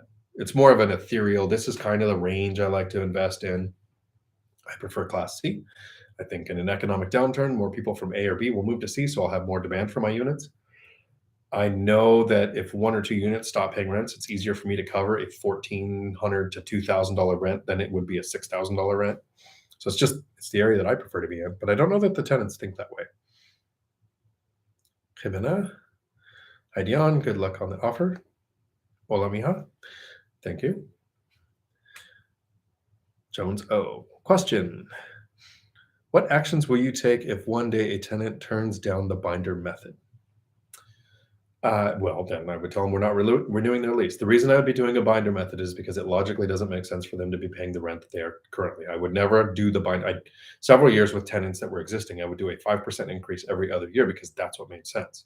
This year, I have done the binder method. The end of last year, I did the binder method with every tenant except for 3. I have 3 to go, 1 on Monday. Meeting's already set up. I don't know that I'll record that. That would make an interesting video, but I don't want to mess up the binder video or the strategy itself by saying, hey, let me show people how this works. If they said no, or if they asked for too small of an increase, and I realized that they just can't logically see why I'm here having this conversation, I would not renew the lease. I would say, look, hey, that's what you thought was fair. I agree. That's what you think is fair. It's nowhere close to where I need to be. Probably makes the most sense for both of us if you just found another place to live. So I'm not renewing your lease. This is a business, and we're not here to provide properties at a loss. And if the area average rent is so significantly higher than what they're paying, you are losing money. So that is how that would go. And my tenants watch my content. Some of them have seen the binder strategy videos where there's a picture of their property and I'm saying, this is how you get your tenants to raise the rent. And they have actually said, you're right. I see that I'm getting a better deal than I would if I moved, and I'm totally comfortable with the amount that we raised it. So price and pride. Date should always be Dutch. Yeah. I don't know that the cost of the date is the cost that I'm not able to afford. Dromo 22. Howdy. Thanks for the response to your question. Awesome. Happy you had a question. Abdul Mateen. Howdy. Great content. You're killing the REI YouTube space. Thank you. About to hit 8,000 subscribers. So that's cool. My goal was 300 or 400. So nailed it. You have to be the most entertaining and human REI personality out there. Thank you. So that's a huge compliment. Thank you. People who know me in my real life often tell me I'm not very human. They actually call me Dexter. So didn't like the ending of the last one. I hope you get that duplex and get that $1 million property soon. Yeah, I would like to get the $1 million property because I would like to put my money where my mouth is. And I have been saying, I wish my properties cost more. And this duplex that I made the offer on, it does cost more. I was paying $300,000 for duplexes in the past. This is $575,000. So made the offer. It makes sense with rates where they are now and rents where they are now. This will get the return I'm looking for, even though it's almost twice what I was paying not too many years ago. Darkest Dreams 21. Howdy. What's up? Love the Q&A. Back for more. Thank you. Glad. I'm super happy that people come and hang out for this. I hope the information helps. I like the questions that make me think to share information that I might not know to put into a video. And I do get that most people that watch this video are looking for that 10 or 15-minute video. And my live streams tend to not be 10 or 15 minutes. So I do 2 videos a week that are 20 minutes or shorter or less, right? Those are my 2 videos that will always be that length or shorter when possible. And then only 1 live stream a week so that I'm still putting out the content for the people who like to just kind of get that 10-minute bit of information or learn something that was specifically easy to put into a 10-minute video.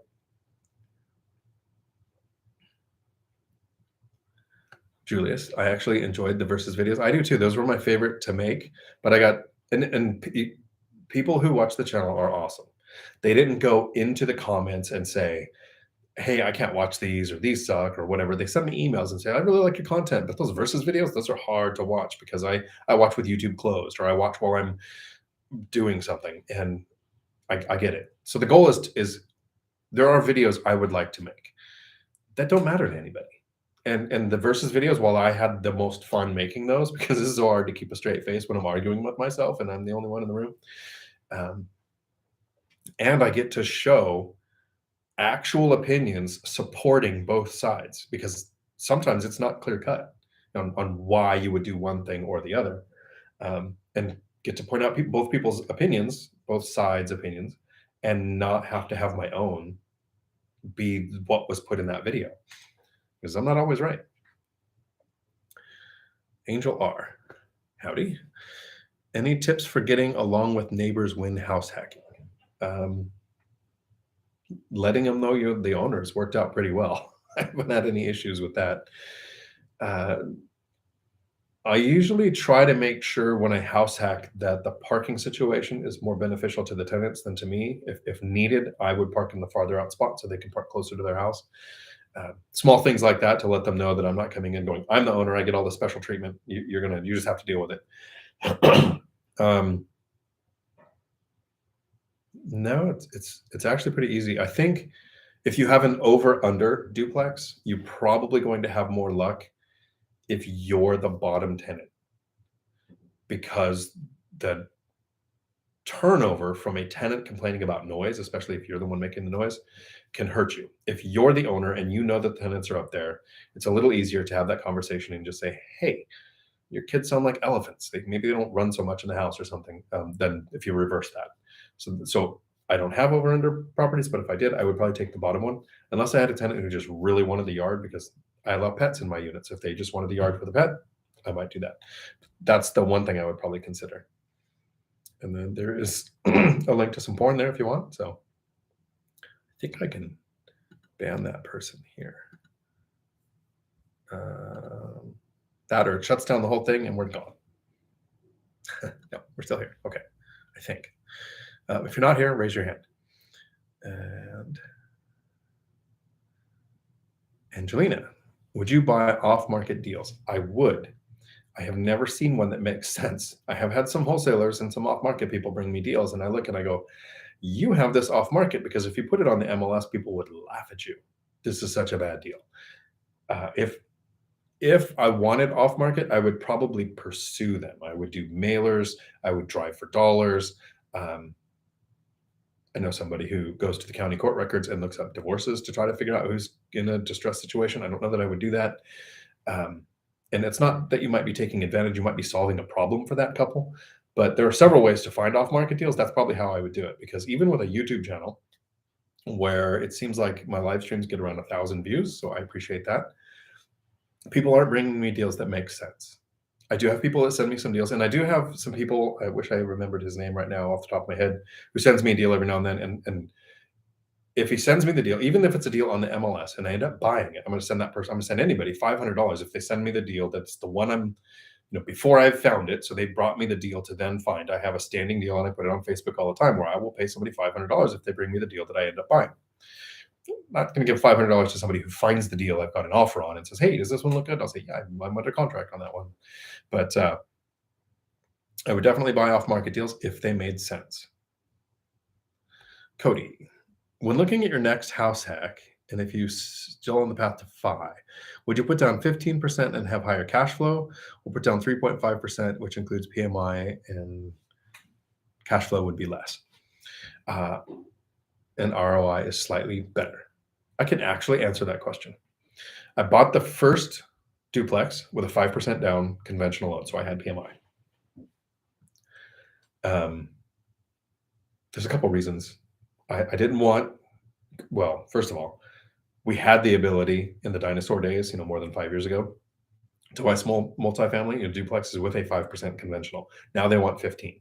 So I probably would have chosen FHA and done 3.5% down because it took me 2 years to save up the 20 grand. I didn't have the 15%. So for that first one, I did that. The fourplex, this was at about the almost 8 year, 7.5 year mark when I was buying the fourplex and the income snowball had kicked in. I did 20% down on an owner occupied fourplex. I could have done 15, but I did 20. So no PMI, better cash flow. ROI might have been a little less, maybe.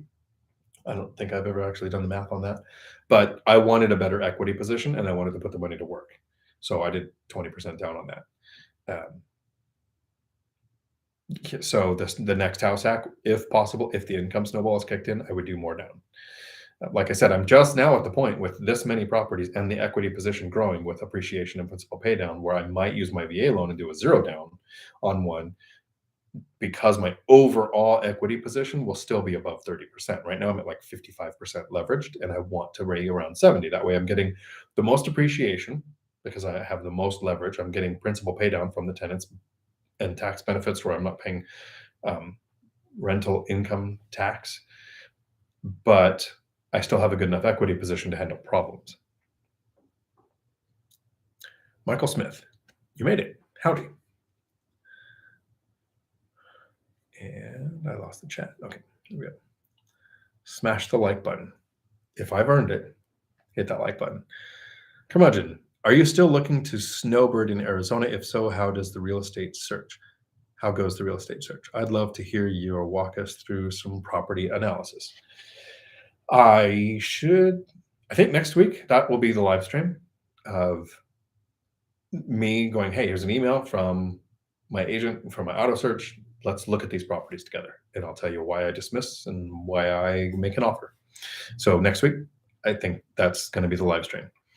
I was looking in Arizona because my truck driving school was looking at adding a campus in Arizona. And I looked in 2019, I think, found several small multifamilies that made sense. They met my metric. A lot of investors passed on them because of where the current rents were, but I knew the area average rents and I know the binder strategy. So I was able to find deals that I completely, totally would have bought. Could not find a location for the trucking school campus. So we ended up not going to Arizona. We put a campus in Twin Falls, Idaho. So now my search is for Twin Falls, Idaho and in Washington. So whichever one pops up, it's not quite snowbirding in Idaho because it's the dark side of the moon there right now. Roads have been frozen for 4 weeks.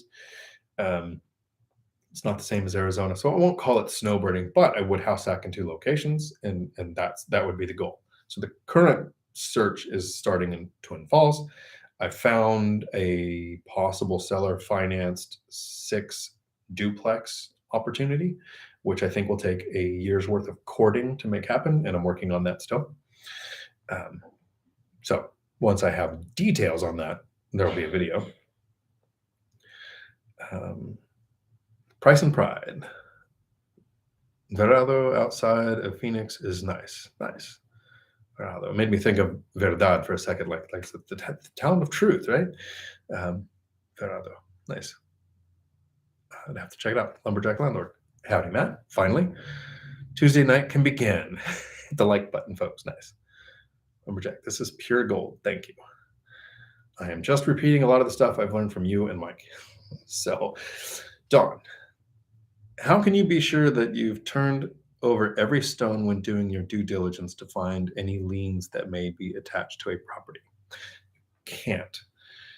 That's why I use a title company, and the title company takes responsibility for anything that they miss.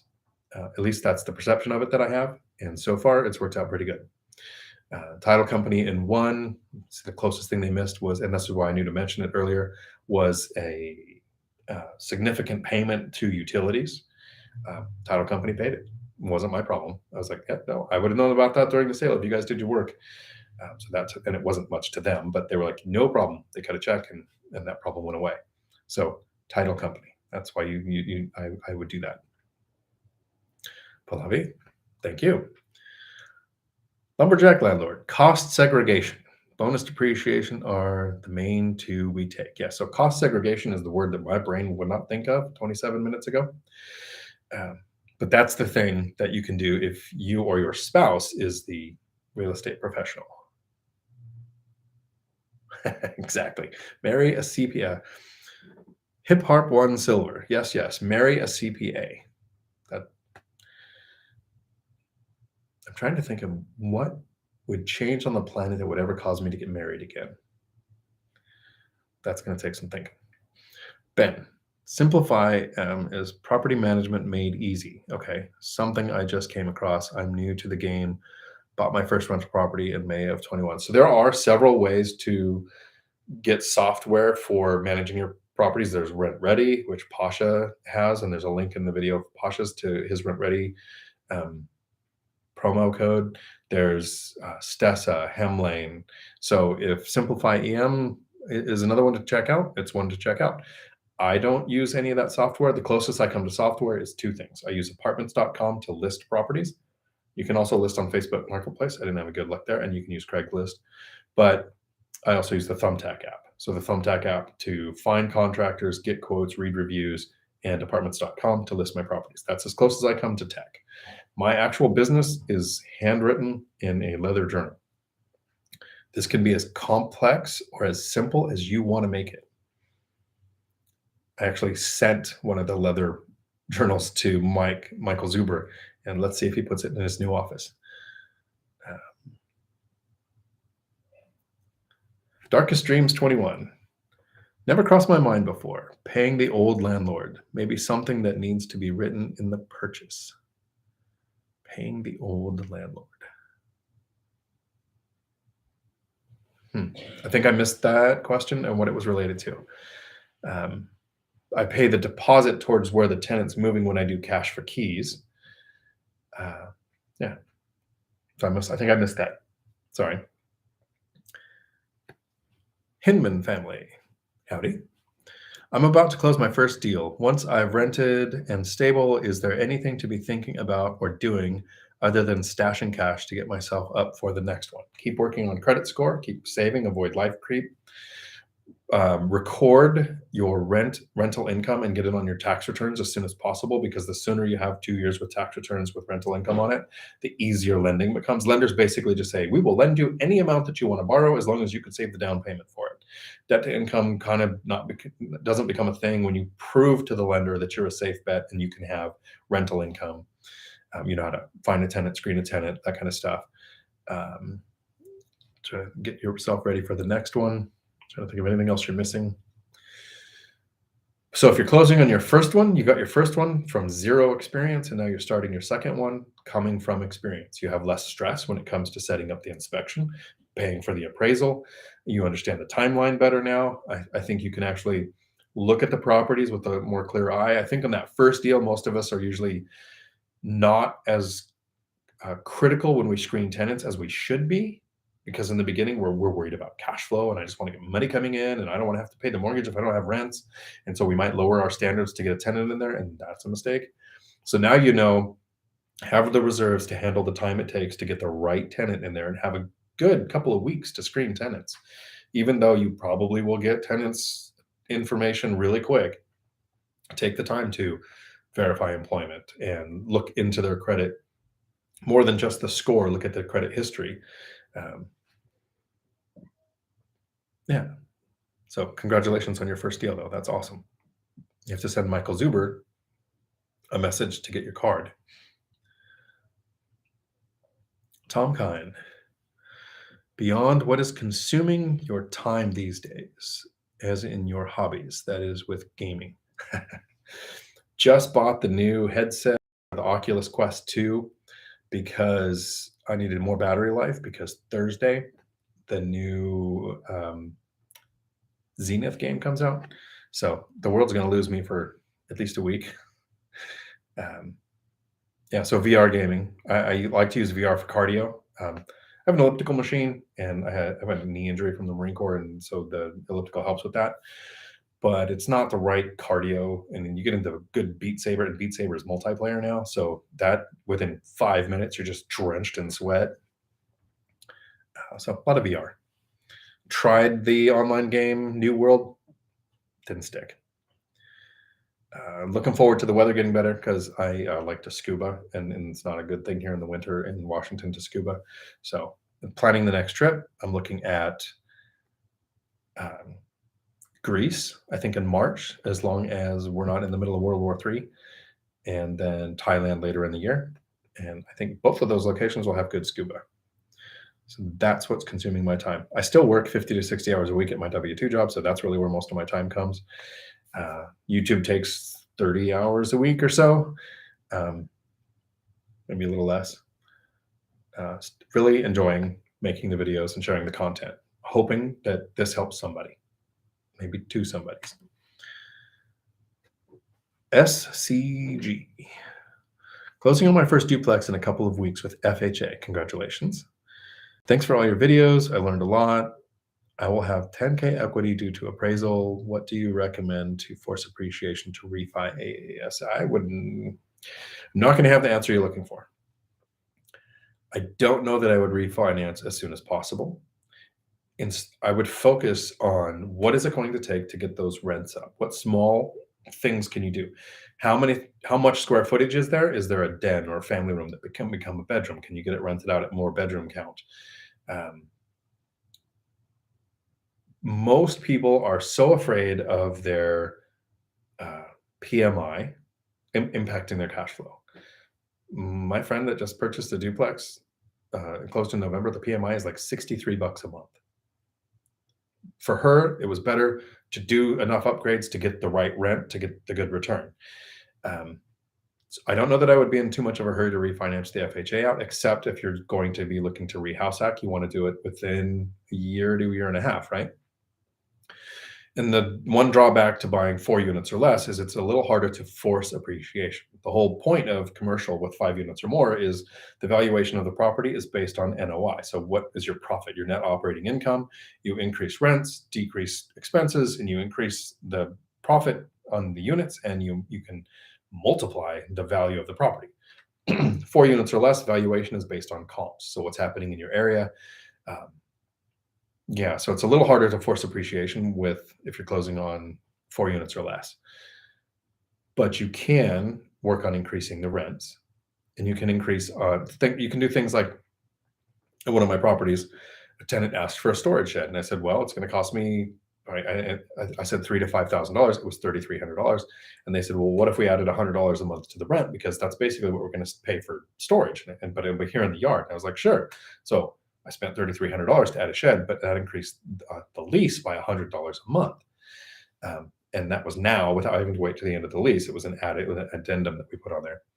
So there are things you can do to increase the rents that would be more important to me than refinancing out of PMI, except for the goal of getting your FHA freed up so that you can use it again. And that's only if you're buying small multifamily. If you're buying single family houses, which includes a house with an ADU, so 2 units on one property, as long as they're separate, I would prefer a conventional over an FHA. So there's really no reason to refinance out of the FHA soon if you can use an owner-occupied conventional after you satisfy the 1 year of intent to occupy the current FHA loan. So sorry, I don't think that was the answer you were looking for. It's how I would look at it. Jones O. You have been spot on with all the videos, but I wanted to subscribe to your CDL videos. I got a school. Your road test is on February 11th. Nice. Don't have many CDL videos. I have 3 videos on this channel that we use in our school. But I put my email out there. When you have CDL questions, or you want to, find out what I actually think of a company you're thinking about going to work for, send me an email. See if I can help with that. And after you get a couple of years of experience, come be an instructor at our school, and get like a 50% pay cut. You'll make way more money driving a truck, but it's still fun.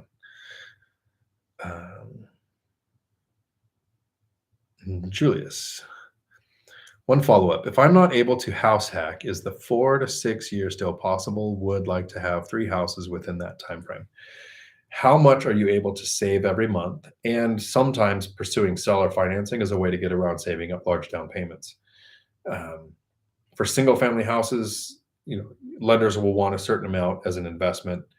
It's usually more than owner occupied. For small multifamily, it's usually more too. So your ability to save is going to dictate what that timeline looks like. I was in a bad spot, a lot of debt, not making a lot of money, so it took a while. Pasha didn't have all the bad debt, didn't have the debt to income problems, and in 2 years, he's acquired 15 units. And I think the last one, and if you watch the video, out of the last 3, 1 was from the MLS, 2 were off market. And so there's different ways to buy properties. You might just need to be a little more creative than mine. When I make my videos, my goal is to make it as generic as possible. Like, no secret sauce. You didn't need to know the one contractor who knew the person going through a divorce who's got to sell the property. Off the MLS or from the MLS, traditional lending, here's how it would work. The more time, effort, energy that you put into educating yourself to learn other strategies, the quicker most of this is going to happen. But in its simplest form, here's what I did and how to duplicate that in its simplest form is what I usually try to shoot for. Don May, good luck on that duplex, Dexter. Thank you. Hip Harp 1 Silver, Angel R, have a barbecue on the lawn. That's actually a good strategy. I mean, if you're a people person, that is a good strategy. Invite them over to have a barbecue. I think what my tenants so far have preferred the most about me is in the fourplex. I mean, unit 1, unit 2. I've seen them maybe 4 times, and I've lived there since January 2020. So maybe 5 times now. Best gift I can give somebody. Not a people person. I'm probably the biggest introvert any of us have ever met.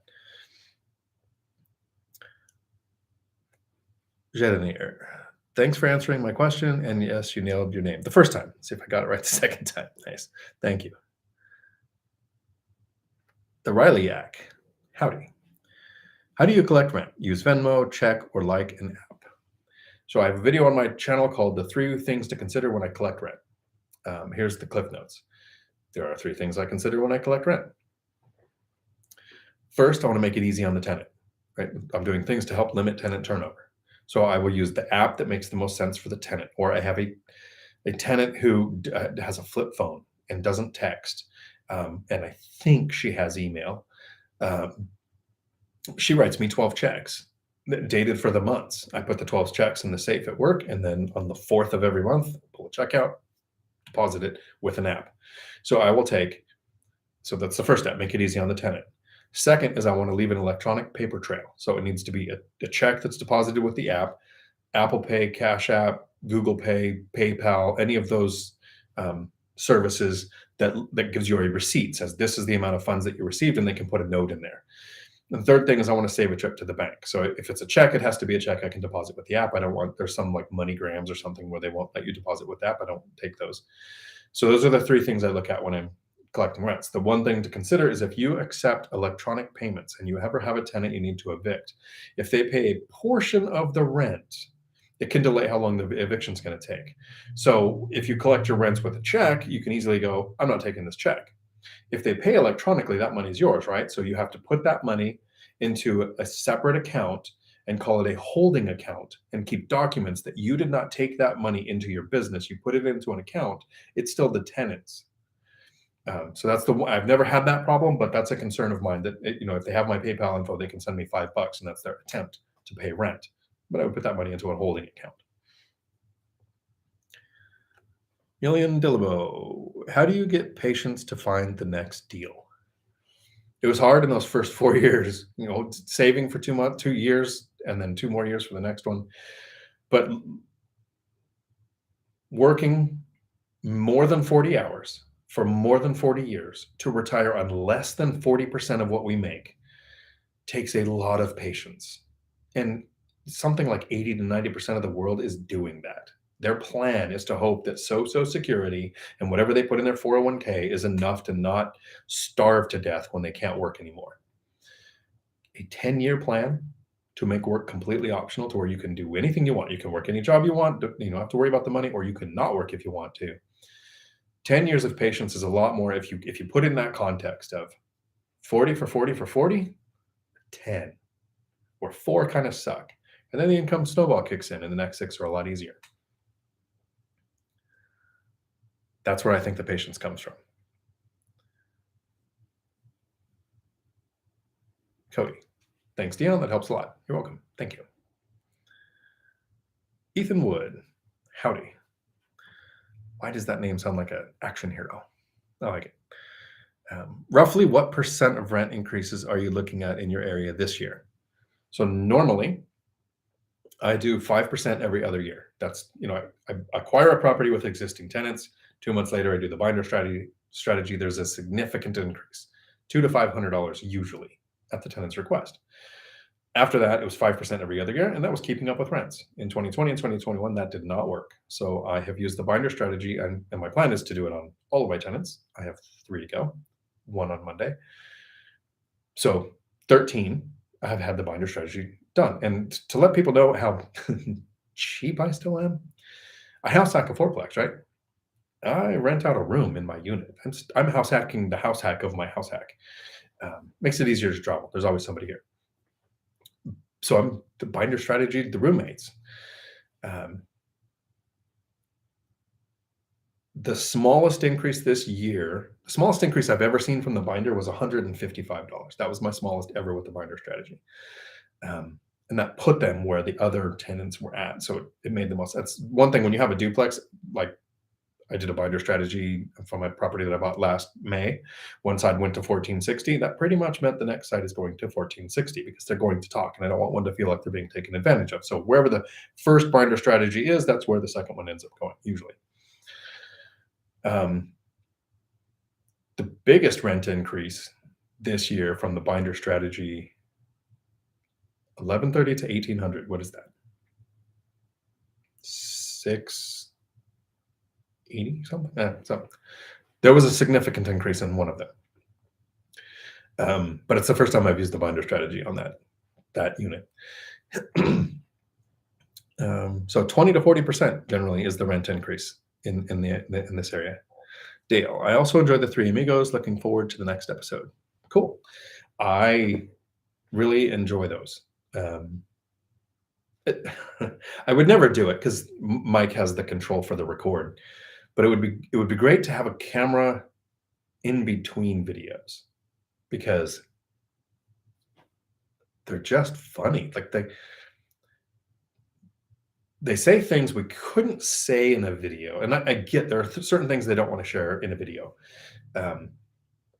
Because our goal is to help the newer investor, that person who has 2 or 3 rentals or hasn't got their first one yet. And the hardest thing when it comes to teaching is remembering what it's like to not know something. One of the things that I think helps me the most is running a CDL school.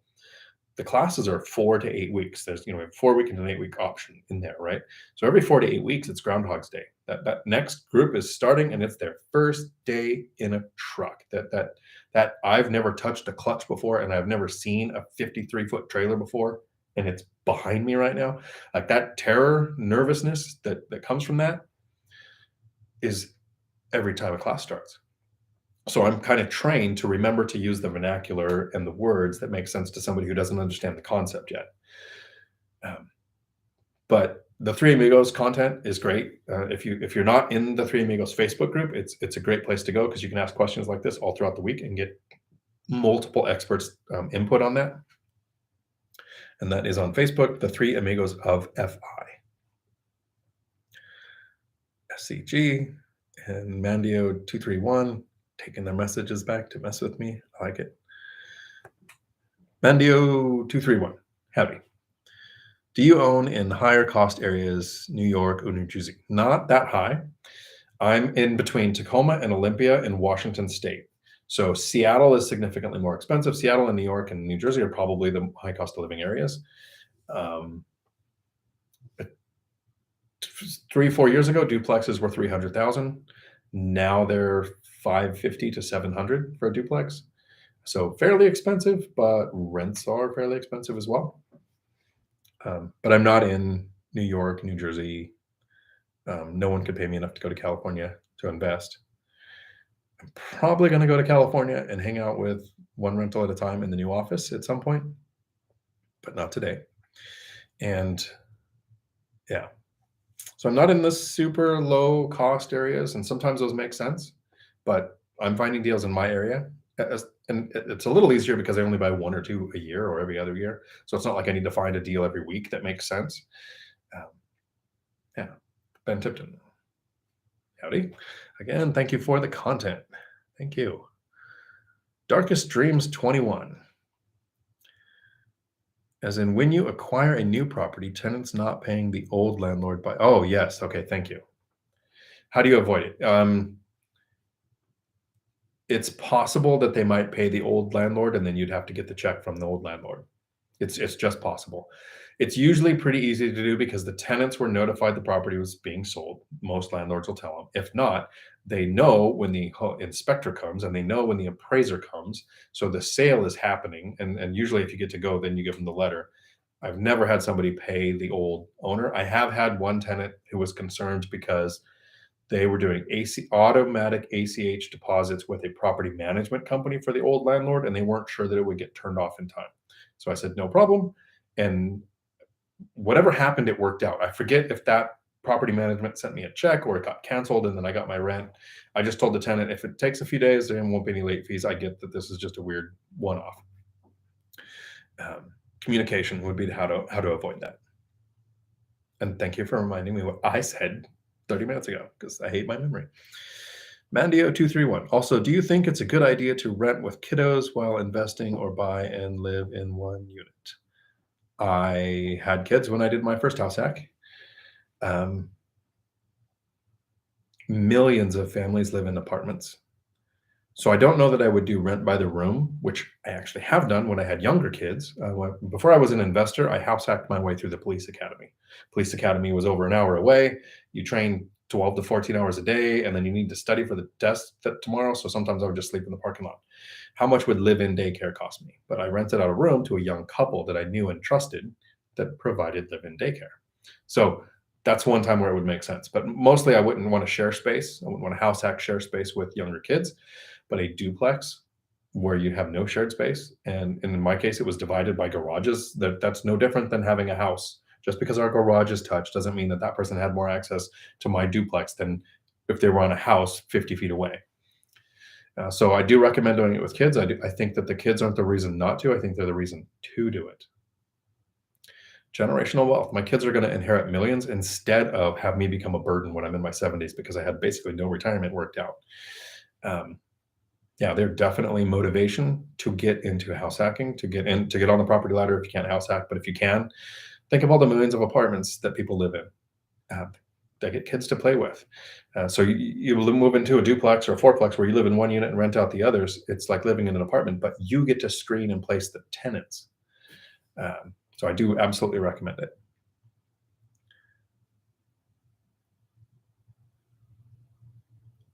Andrew Wilkins. Howdy.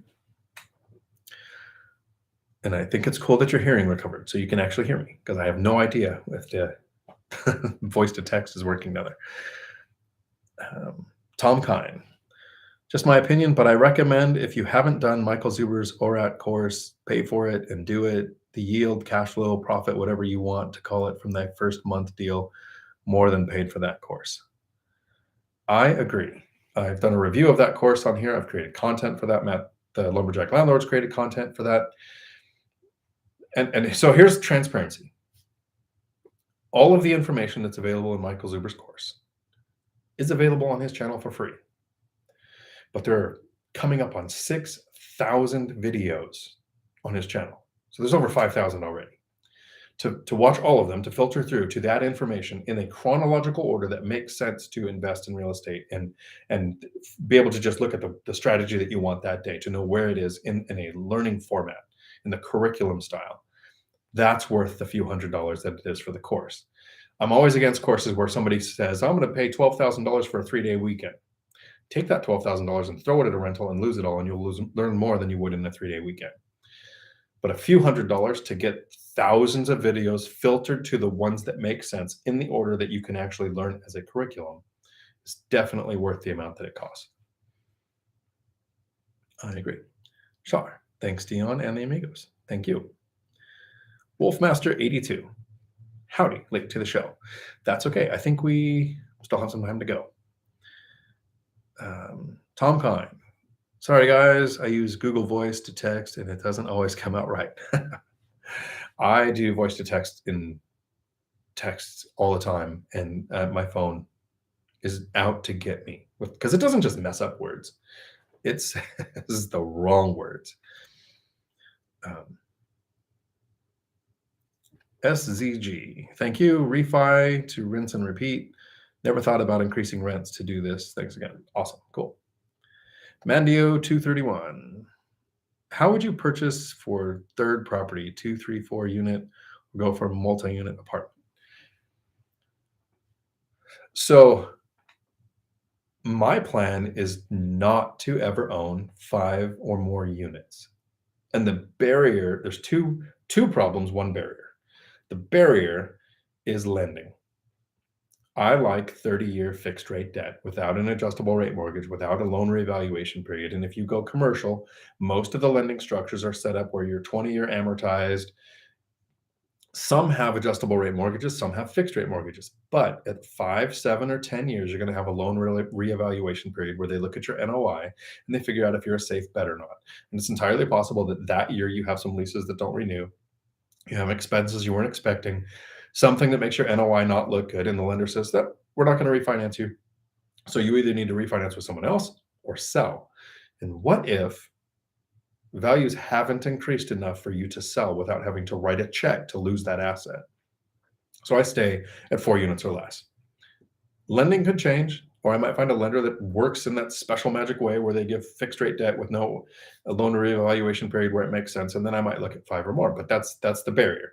The problem, that second thing, is turnover. 5 or more units are units.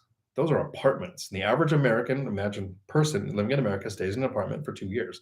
The average person lives in a house or a home, which my small multifamily are because they get their own yards. They have their own garages. They're completely separate. Even though they touch, they're not sharing living space. They're not sharing, they have their own parking. The average person stays in a house 7 years. And in 10 years, with now 16 units, I've had 2 tenant turnovers. So with 4 units or less, I'm experiencing almost zero, close to zero tenant turnover. So 5 units or more, you're going to see more turnover, which is expensive, and you're going to possibly have lending issues. I'm not saying it doesn't work. There are people who build and grow businesses, and it works great. I'm way too lazy. I am not an entrepreneur. I am an investor. I'm a great W-2 employee, and I'm an investor. So I'm not buying another job. There are people who invest in stocks, who invest enough to where the 4% rule gives them the lifestyle that they want, or they have dividend stocks, or people who invest in crypto and avoid the bloodbath of this entire week somehow. And they do it successfully. Business, stocks, crypto, commercial rentals don't do it for me. I don't get excited. I don't feel comfortable. I don't, I want that swan. I want to sleep well at night. That comes from fixed rate debt, diversified portfolio, diversified tenant base, where a lot of bad things can happen and my portfolio is going to be fine. So that's why I don't go commercial. There was more to your statement though. What would you purchase for third property?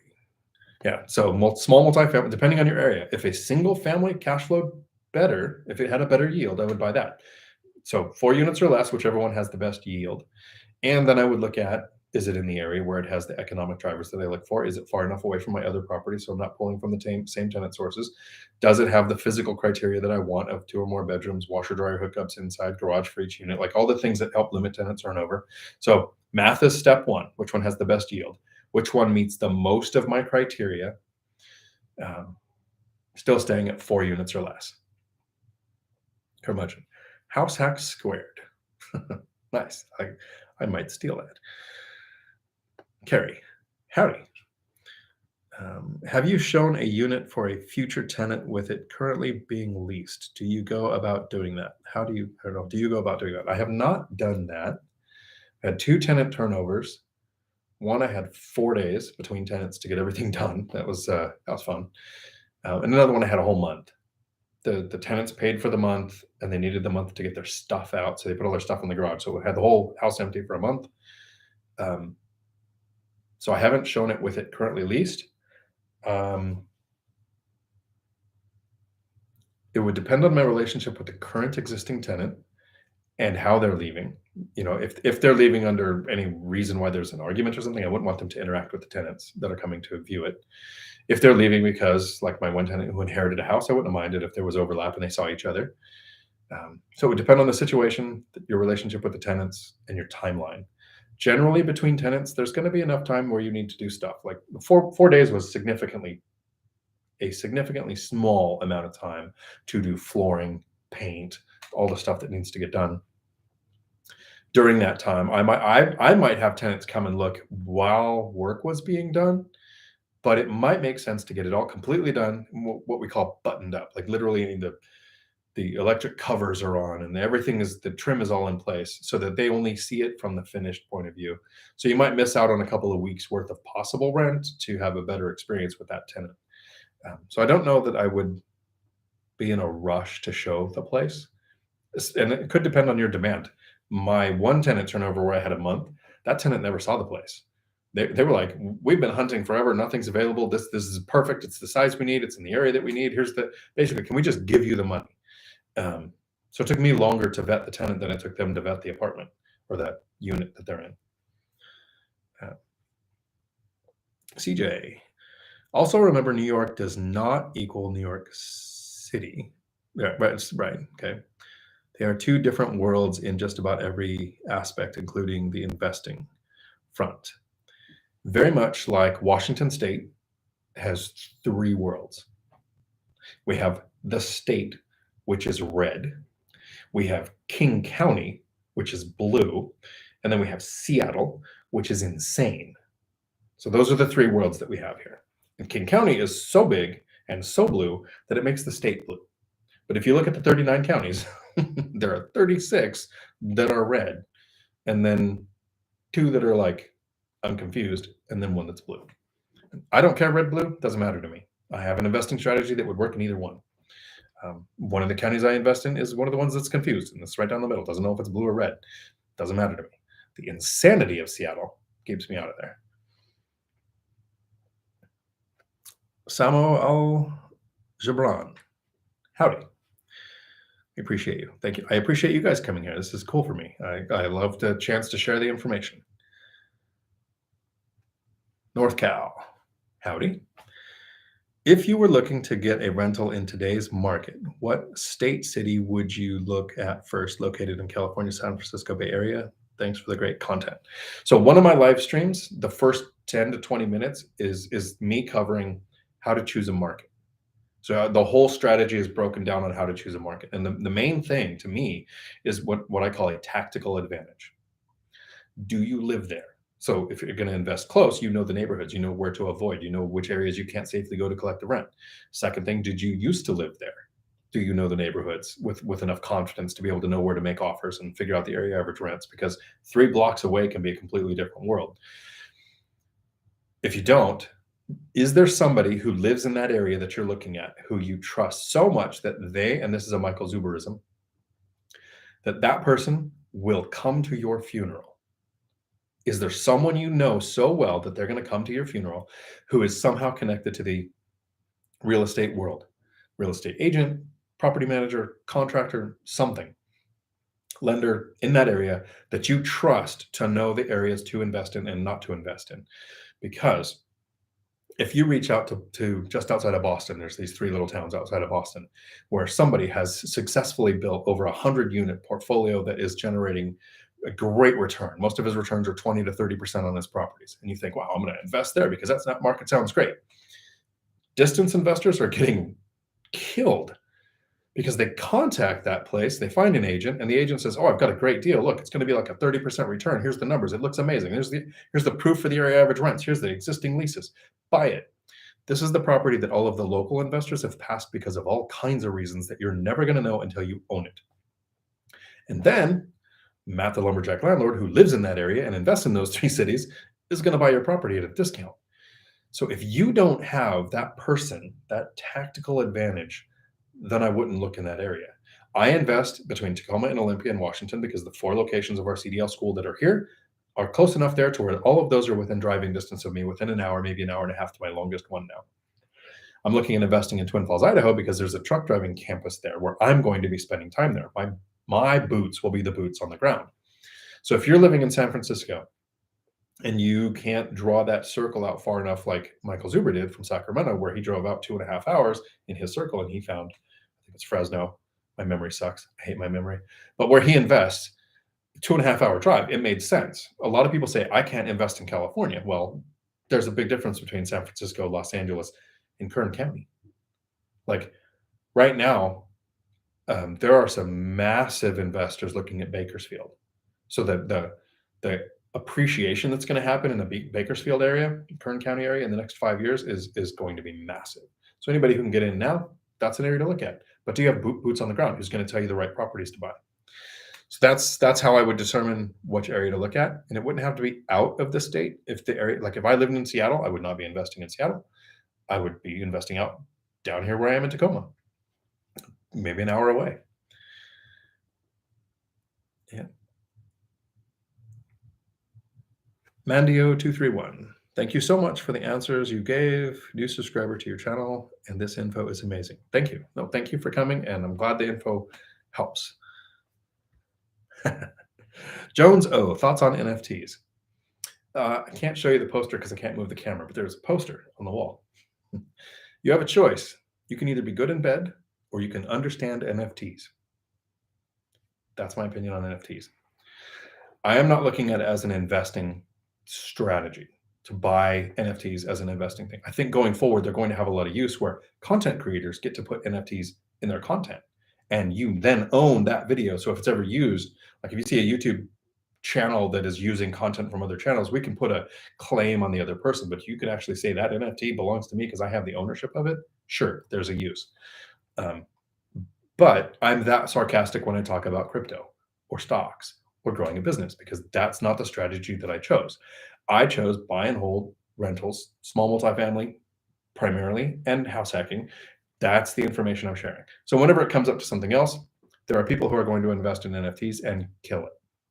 There are people who are going to do great in Bitcoin or blockchain, however they're investing. So that's my level of humor when it comes to things like NFTs. I should just go rip it off the wall. Julie, a new apartment in my city is just renting. The rates are studio $1,800 a month, no garage, 1 bedroom, no garage is $2K. Yeah, rents are incredibly insane. And people say things like, it's not sustainable. The demand is there. Rent is sent by the demand. And there are so many factors happening that are almost not quantifiable. Wage inflation, we can kind of look at, but it's sector specific, it's location specific. People being able to work from home, school from home, not wanting to live in apartments in cities where they were paying $4,000 for an apartment can move out to the country where they can pay $2,500 for a 1 bedroom in the middle of nowhere tiny home is worth that to them because it's half what they were paying in the city. More than half. Math was terrible. But that's the point. People are moving. We have more work from home options than we've ever had in the history of the country. So demand for rentals is going up. And a lot of these people that are working from home don't want to buy. Because what if, who was it in San Francisco, paid $89 million to break their lease, Pinterest, paid staff $20,000 to relocate, spent all this money to get out of there. So people relocate and they want to rent, because what if next year Pinterest goes, hey, that was a bad decision. Everybody needs to come back to work. So making a 30-year commitment to a mortgage isn't the best option for some people that now have the ability to live outside of the cities. Rental demand is higher. We're going to see rents go up for the next several months. I have fair certainty with that.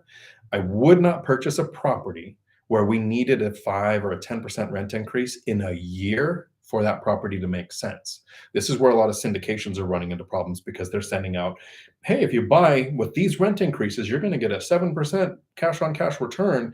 And this will be the expected NOI when we sell in 5 years. So you're going to get this return, projected rent increases every year that we can't guarantee are going to keep happening just because they happen for 2 years.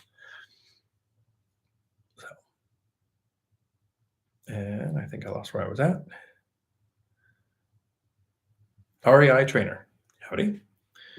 Just got here. Howdy. Like, comment, and subscribe. Thank you. Hit that bell and smash that like button.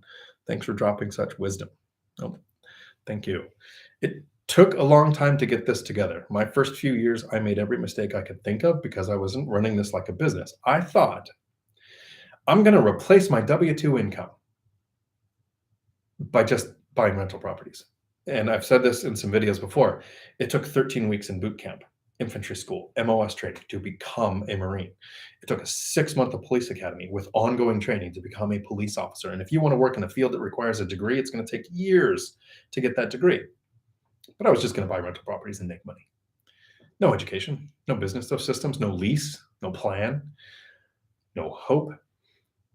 When I finally took the time to educate myself, those first few years, I still kind of am. I'm a sponge. I love taking in content like this. I listen to Matt the Lumberjack Landlord, One Rental at a Time, Chandler David Smith, Minority Mindset, Graham Stephan, older stuff, Meet Kevin, older stuff, BiggerPockets, pretty much everything they put out. People coming on there to share their stories, and I'll pick up something from everybody that goes on there. Yeah.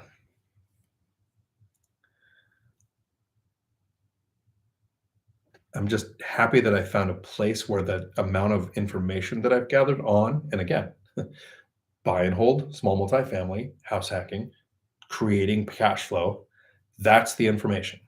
Relationship advice, stocks, crypto, that other kind of stuff, I'm not your guy. Unless you want to get out of your relationship, I have tons of advice for that.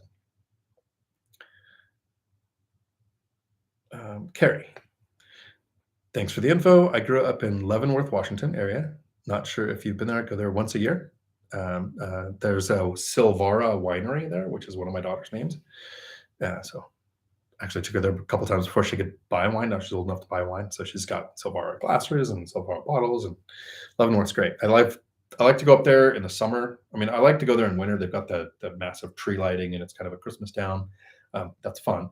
But I like to go there like 4th of July and go tubing, do like the 4-hour tubing stretch. It's really pretty there. And you were still saying stuff, and I just got on a tangent from there. Over there, Wenatchee could be a good market for you to look in. It is. It's a bit far for me to drive. I do like to currently self-manage, so I haven't gone that far yet. I'll call him a friend. Cody, who lives here near Tacoma, is investing in like Yakima and the Tri-Cities area. It's quite a distance, but he doesn't self-manage. So there are some good markets here. And then I keep losing my spot. Here we go. Thanks for the info. Okay.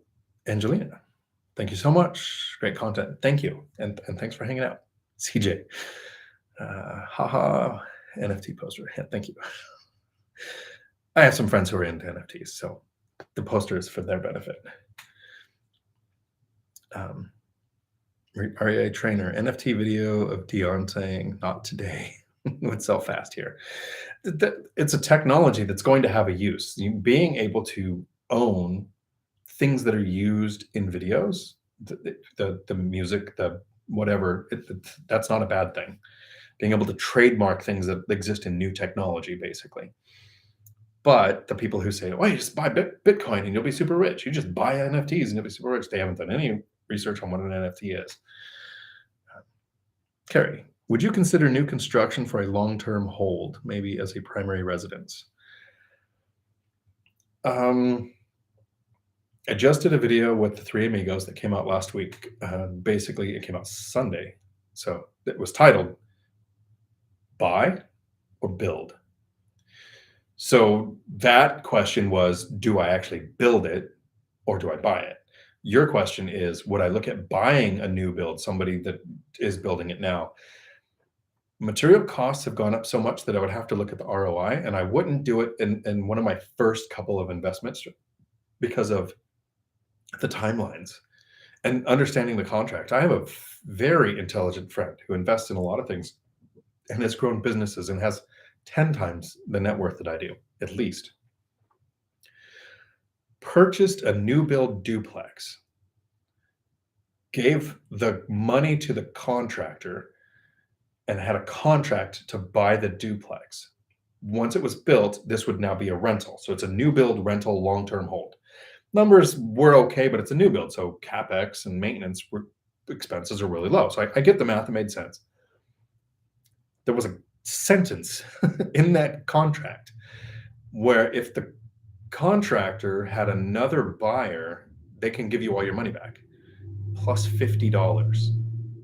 So the contractor's business model is to get the funding from somebody to build the duplex, and they're protected if property prices were to drop. They've got that exact amount of money for that build, so they're not going to lose anything. But they're also able to capitalize on any kind of appreciation. So if somebody else comes in and says, hey, that duplex, I'll give you $50,000 more, they go, here's your money back, here's $50. I just made way more money than I was planning on. That's not something that you want to experience when you're just starting out. My first couple of years, I would have been like, okay, so prison is the ultimate house hack, and I'm going to go figure out how to end up there. But my friend is been investing for a long time and has the business mindset to go, huh, wow, I just learned a really cool lesson and not going to do that again. And so he just moved on with, I would do that now, right? But in those first few years, there are a lot of things that can go wrong with a new build, and the timeline and the chronology and permitting and changes with the city, that I wouldn't start with that strategy, but it's one I might do later.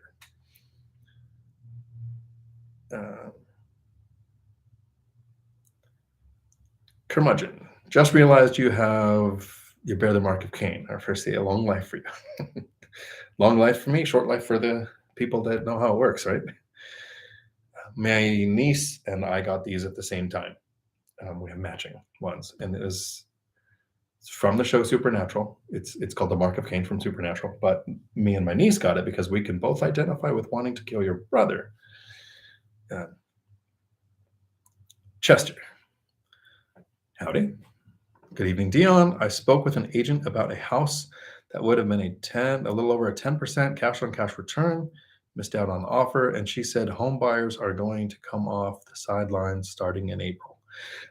I think home buyers are coming off the sidelines kind of now because of the fear of interest rates going up. Buy now before rates go up, because it takes a long time for prices to drop because things have to sit on the market for a while before people start looking at their price. But if rates go up, that means you're just going to pay more for the same value, same cost.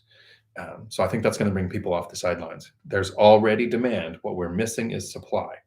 For there to be a balanced market, we need around a little more than 3 million houses on the market to have a 6-month inventory, so a balanced market. For the last 2 years, we've hovered around 1.1 to 1.3 million, and it has been a seller's market. So if you were selling, yay. Everybody else, this has sucked. So if you've learned how to invest in the last 2 years, you are a rock star, and it is going to get easier and easier in the future. But we now have 910 on available. So the supply is even less. So if more sellers come out in April, that's just going to drive prices up. Ouch.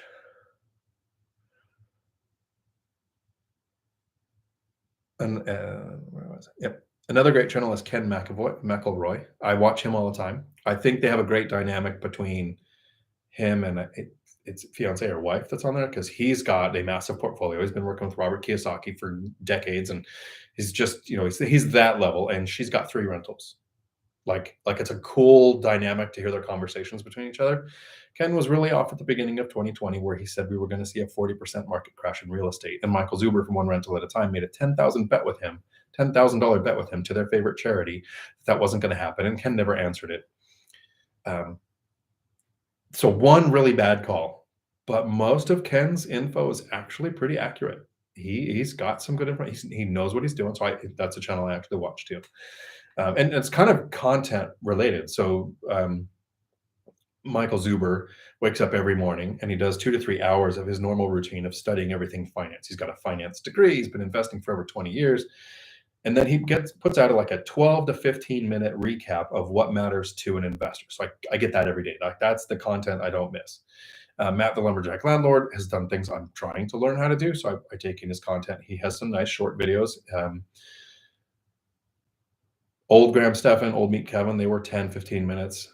Ken McElroy stuff is about an hour. So it's got to be the right time to set aside, kind of like somebody who does a 3-hour live stream. Who would do that? Who's got time to sit and listen to 3 hours of this stuff, right?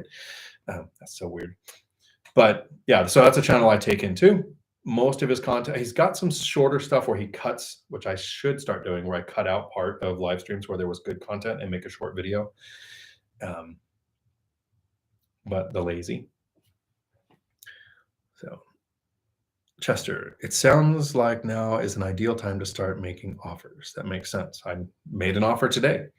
I am going to try to get rid of the porn. Unless you want to get to it, you have to click quick. And the porn's gone. Okay. Yeah, so I found a duplex today, made an offer. Seller came back with no other offers in yet. So I should know something soon. Made a seller finance offer and a traditional conventional offer. They have a mortgage, so they don't want to do seller financing. So that's what I know so far on that duplex. Currently found today on the MLS.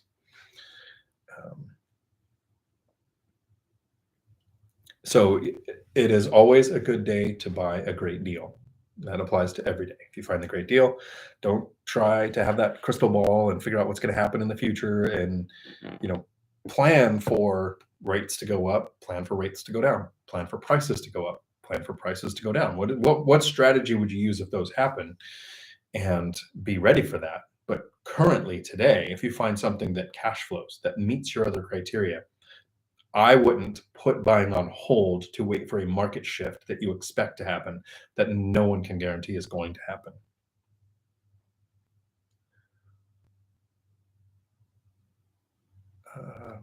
Khaled Elagonami. I know I butchered that name. Sorry. Howdy. I have a hard time understanding how to scale buying properties over time. I feel stuck now in that position. When we're first starting out, it's hard to just to think of scaling because most people have a W-2 job that makes this much income. And then you have a house where you live that has this much of a mortgage, or you're house hacking a duplex where you have this much of a mortgage. So we think if I add another property, that's more mortgage than my W-2 can support. So my debt to income ratio will be off. And the thing we're missing is time. After you have rental income on a couple of years of tax returns, lenders will start looking at 75% of rental income in your debt to income ratio. So if you're buying properties that cash flow, which would be the goal, each mortgage that you add also adds rental income that at least cancels out the mortgage, if not gives you an improvement to your debt to income ratio. So yes, in those first 2 years, we're kind of limited, and it takes time to save the down payment and get the credit score right. But after 2 years and you have rental income on there, we're really held back by our ability to save. That's where sometimes where Michael Zuber and Matt the Lumberjack Landlord really outperformed me because they recycled capital. Home equity line of credit, cash out refinance, sell and 1031 exchange using their equity. So with my portfolio, my goal first year is at least a 10% cash on cash return. The breakdown of the triplex that I did at the beginning of this video, my first year was a 17% cash on cash return. And my overall portfolio now is at 20% because over the years, rents go up, mortgages stay almost the same. So that cash on cash return keeps getting better and better. But I have a terrible cash on equity return. I have a paid off house. The rent right now is $2,200. So I'm setting aside for insurance and taxes. So the principal and interest is gone, but insurance and taxes, and then repairs, maintenance, and vacancy. So money being set aside. So the cash flow there, I don't really care. $1,400 to $1,600 a month. If I did the math, it'd be somewhere in there. That's a great return considering when I decided to pay that house off, I owed $121,000. So that's technically what I paid for that house. I paid that amount off. That's a good return. But it's worth about $400,000 now.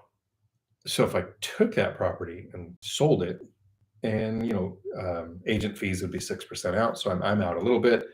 I'm not going to pay capital gains because I would 1031 that those gains into the next property.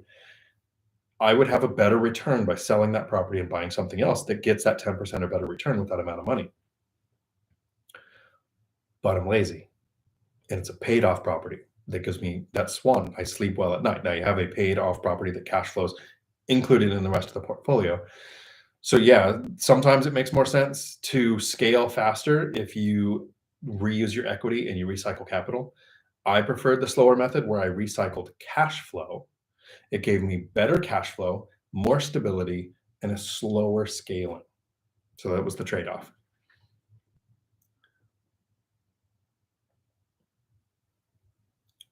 But Kelly, you're in the right place. Come and ask questions. Join the Three Amigos of FI on Facebook. Keep asking questions, and we'll get you there. It'll make sense once you've done it. Daniel Diaz, howdy, from Austin, Texas. I'm a big fan of all your content. Hot market here. Be well. Yeah, Texas is huge.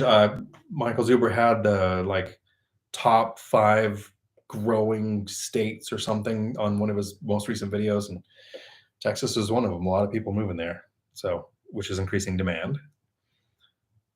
Larry, Lumberjack landlord says his market is virtually dry. How is the supply on small multifamilies in your target market? It's not dry. It's pretty small, and some people are super proud of their properties, but they get the price. Remember, a property is worth what somebody's willing to pay for it. So today, when I see the duplex that pops up, I'm like, text, email, phone call, agent and lender, offer in within 45 minutes with letter of, pre-qual and all that kind of stuff. Speed, because finding one that makes sense is kind of rare. So it's not that it's dry. There's not a lot. I think in my thing, I was looking at like 15 that kind of loosely met my criteria in the last week. So 4 years ago, I would be able to look at 100. Now I'm looking at 15. So close to dry. Logan Skyme. Probably gonna say that wrong. Howdy. See you on my feed all the time. Keep up the great work. Thank you. Hopefully the information is helpful. And if you have questions or if you have investing strategies that you would like info on, feel free to reach out. Happy to help if I can. Price and pride. Prices and rates have already started going up. There's still no supply. Yeah, I don't see it changing anytime really quick either. So I made it 2.5 hours and needed a drink. Can't smell vodka through a camera. Can taste it though. Chester. I play videos over 20 minutes at double speed to be efficient. Yeah, so especially with the live streams, I think it was Larry last week, or Chester, one of them, who I was already a couple hours in. So they started playing, put it at faster speed until they caught up. So there you go. It's a good strategy. Especially when I make my content, it's pretty easy. I do the research. I don't really script, but I have a pretty decent outline of what I'm going to say, so I get the chronology right, so that the points make sense. But I'm able to just talk in a live stream like this. And with my memory issues, I would listen to this on double speed too, because it takes me sometimes 2 or 3 seconds to put my thought together.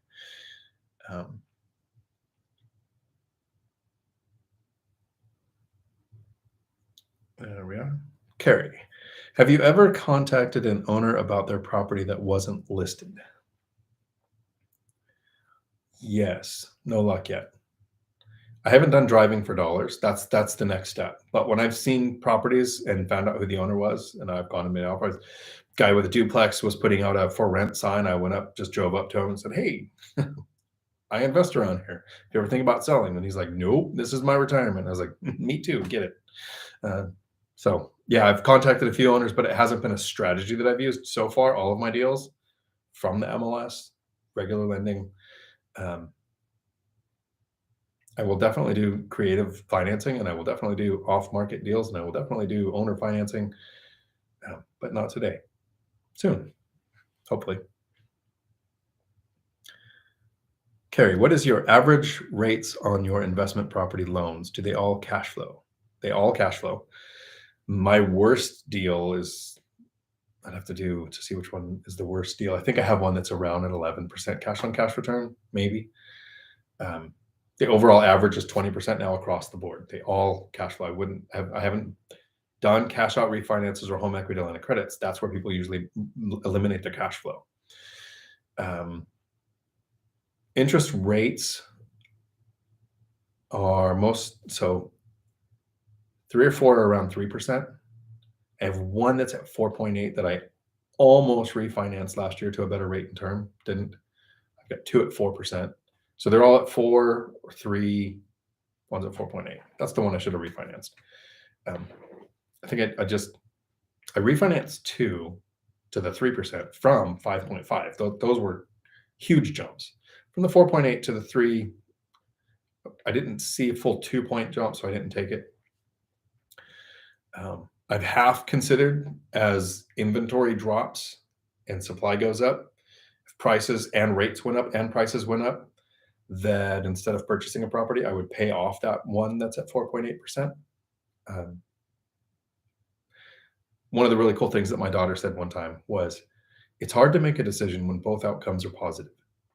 So to increase my equity position and increase my cash flow by that 4.8% that's going to principal and interest now is not a bad thing.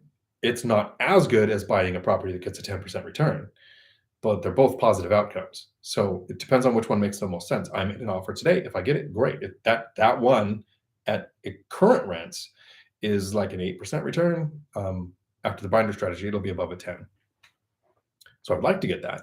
But if rates go up and prices go up, which is entirely possible, in the 70s, rates doubled, prices almost tripled because we had wage inflation and there were less transactions done. So the number of deals reduced, but the value of the cost of the properties went up with the rates. If both of those things happen right now, there are some suggestions. I save up and pay all cash, go to seller financing, do something different, or pay off existing debt. But I don't know that I would ever pay off a 3% mortgage. That does not make sense at all. It doesn't even really make sense to pay off the 4.8% mortgage while inflation is 7%. That's still free money because it's less than what inflation is. Yeah, hard to make a decision when both outcomes are positive.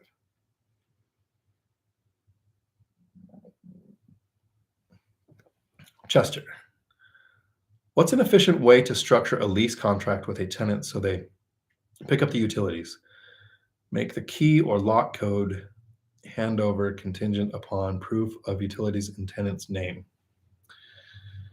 Well, it's in the lease. The lease spells out which utilities will be in the tenant's name. I haven't had one not pay their utilities yet. I have the landlord policy to kick it into my name just in case they move out. Hasn't happened yet where a tenant just stopped paying and all of a sudden I have their bill, because it's written into the lease. Tenant will pay these utilities. So breach of lease that gives you the right to evict as long as there's not an eviction moratorium coming, but I don't think we'll ever see one of those in our lifetime. That'd be as rare as a pandemic.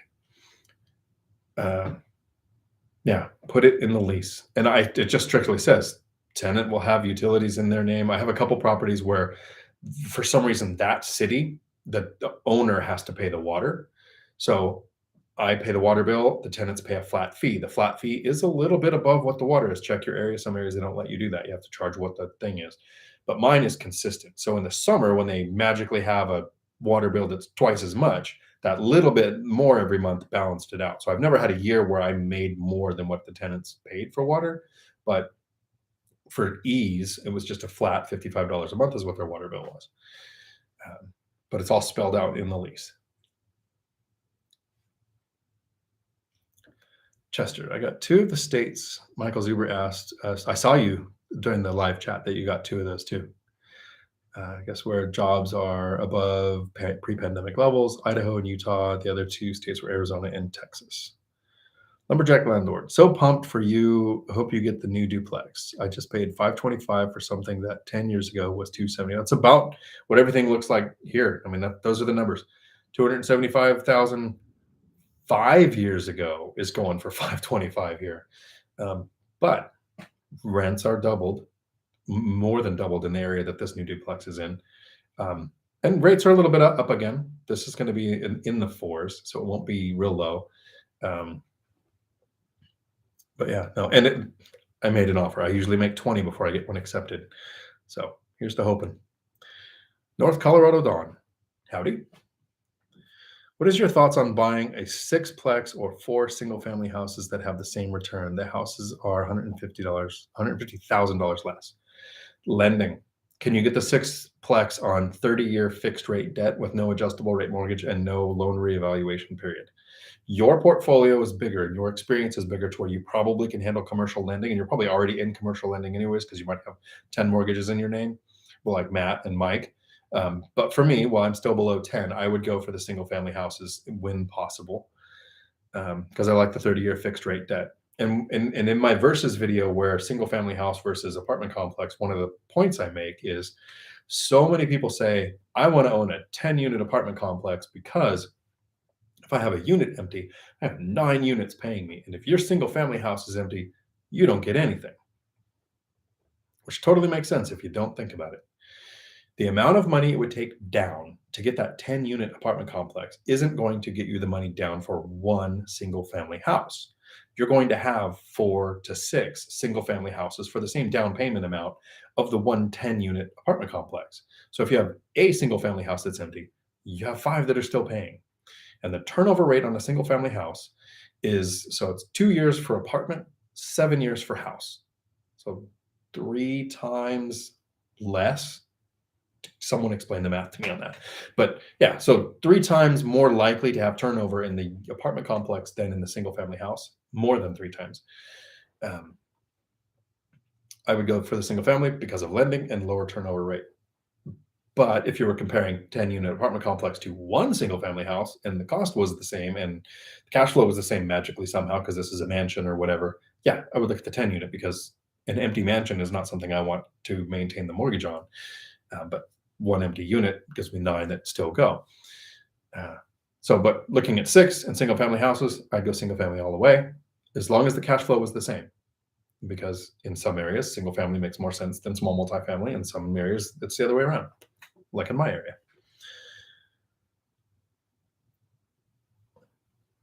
Logan Skyme, I'm from Canada. Have you ever thought about investing up this way? Well, currently he's a president, right? President Trudeau put a 2-year ban on foreign investors. So not currently. And when I hear the prices in Canada, no. I do think I wish my properties cost more, but I caveat that with as long as the return scaled with it, right? I don't know that the return is there for some of the prices that I hear in Canada. There is a YouTube channel that I was on called A Canadian Investing in the United States. And there are reasons why, living in Canada, he prefers to invest in the United States. That doesn't mean it's not possible to successfully invest in Canada. I have not thought about it. One, I haven't thought about investing in other states outside of the one where I have access to because I self-manage either. But I would have to learn the market. So just like I haven't looked at investing in Arkansas, I would have to learn that market. If I was going to look in Canada, I would have to learn the region, the footprint I would invest in, and what that local market is like, and what asset class is working the best there. So not yet. Or as a wise person once said, but not today. Chester, for reference on the 10.29% property area, average cash on cash return is a shade north of 4%. Yeah, so that's a great deal. If it's that far, I mean, I usually shoot for 2 to 3% above the area average cash on cash return. So if you're over doubling it, I think the appropriate term is pounds. And it was on the MLS. North Colorado Dawn. Each project has $5,000 a month income and $2,200 net cash flow. Yeah, I'd probably still go for the single family houses. Hip Harp One Silver. Can you explain the 2% rule, the 50% cost to maintain, and the 70% flip? Yes, almost, and no. So the 2% rule is, I have a video on my channel called the 1% rule, flawed and outdated. The 2% rule would be a little more extreme than that. That if a property costs $100,000, you're going to collect $2,000 a month in rent. So you're going to collect 2% of the property value monthly rent. So the 1% rule, easy to discern, you're going to collect 1% monthly of the property's value in rent. It made sense in 2010 when the market was flooded with inventory, because right now we're less than 1 million, right? So we don't have that problem. And you needed a way to filter down to the few that you were going to be able to look at, or the many of the few that you were going to be able to look at. And so we needed a filter system to eliminate the ones that made the least sense. We don't have that problem now. And The 2% rule and the 1% rule don't take into account cost. What if you're in California with really low property tax, even though they're looking at doubling it, they have really low property tax. Or you're in New Jersey where, so in California, you might have $1,000 a month property tax. And in New Jersey, you have $16,000 a month property tax. They can both meet the 2% rule, but one's losing money. What if there's a $500 a month HOA or no HOA? So I don't use the 1 or 2% rule. That's why I go to the cash on cash return. Like at the beginning of this video, when I talked about my goal being a 10% and what that property hit, I'm looking for that return, whatever is better than average in my area. The 50% rule is usually if you have a property that's paid off, this is how I've heard this rule explained, and you have no debt service on it, that you're going to put aside 50% of gross rents to cover expenses like insurance, taxes, maintenance, vacancy. They'll do 50% for that. I don't do that. I have a paid off house. The rent's $2,200, and I think I calculate that at setting aside around $500 because there's $200 for taxes and insurance, and then $300 for maintenance and repairs going forward in the future. So $1,700 is cash flow. So I was off on my earlier math. 50% would be significantly more than that for a paid off property. So I don't use that rule either. And the 70% rule, the one, I have not done a flip. I have not done a rehab in order to do a flip. And I don't want to sell properties. I like to buy and hold forever. To where, like I said, it would probably make more actual financial sense to sell my single family house that's paid off, take the gains and 1031 into a small multifamily that will cash flow better. But I don't want to sell. I haven't met very many investors who sold a property and don't regret it. Like there are some where you sell a property and you got three great that turned into, so you got a story where it becomes a great thing. But flippers eventually say, man, I should have kept a couple of those or kept that one or something. So the 70% flip is, I think, you want to buy a property where the value currently is 70% or less of what you're going to be able to get in what they call after repair value. So you buy it for 70% or less than what the value is. Then when you repair it and you go to sell it, you're going to have that 30% gain. I haven't done a flip. I probably butchered that. So like I said, yes, kind of, and no. That's how I can answer that question.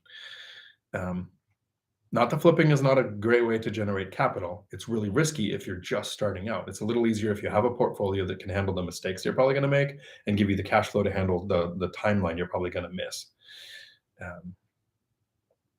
But yeah, thanks. Those were good questions. I have covered the 1 and 2%. The 50% I've looked at, it doesn't really apply, but it makes sense in someone's matrix because I hear about it all the time. It's kind of like where people talk about cap rate.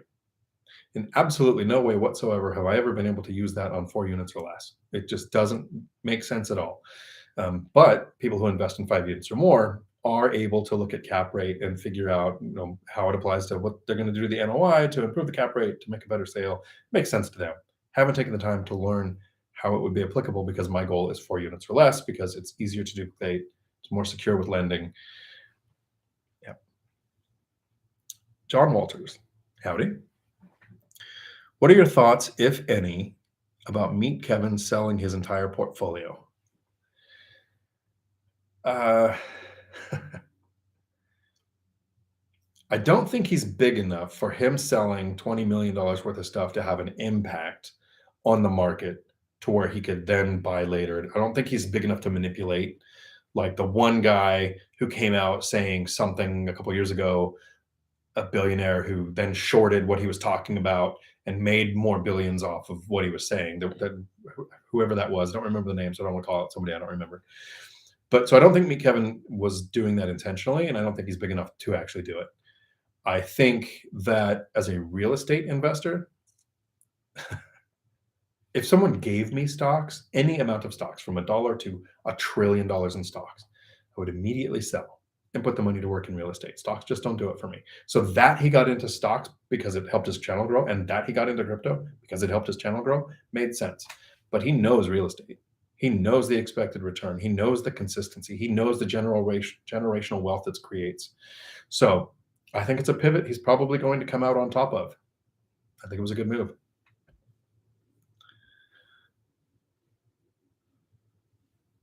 Let me see. What are your thoughts? Okay, Larry. I get that you use about 3 different sources for current rents when analyzing a new deal to buy. Is there a source that reliably tracks historical rents for several years? Rentometer has the best for that. So it'll go back several years to tell you that. I think their Pro account, which costs more, has more data. That would probably be your best bet. Rentometer.com, like rentometer. And if they would sponsor me, I would put their name in the chat.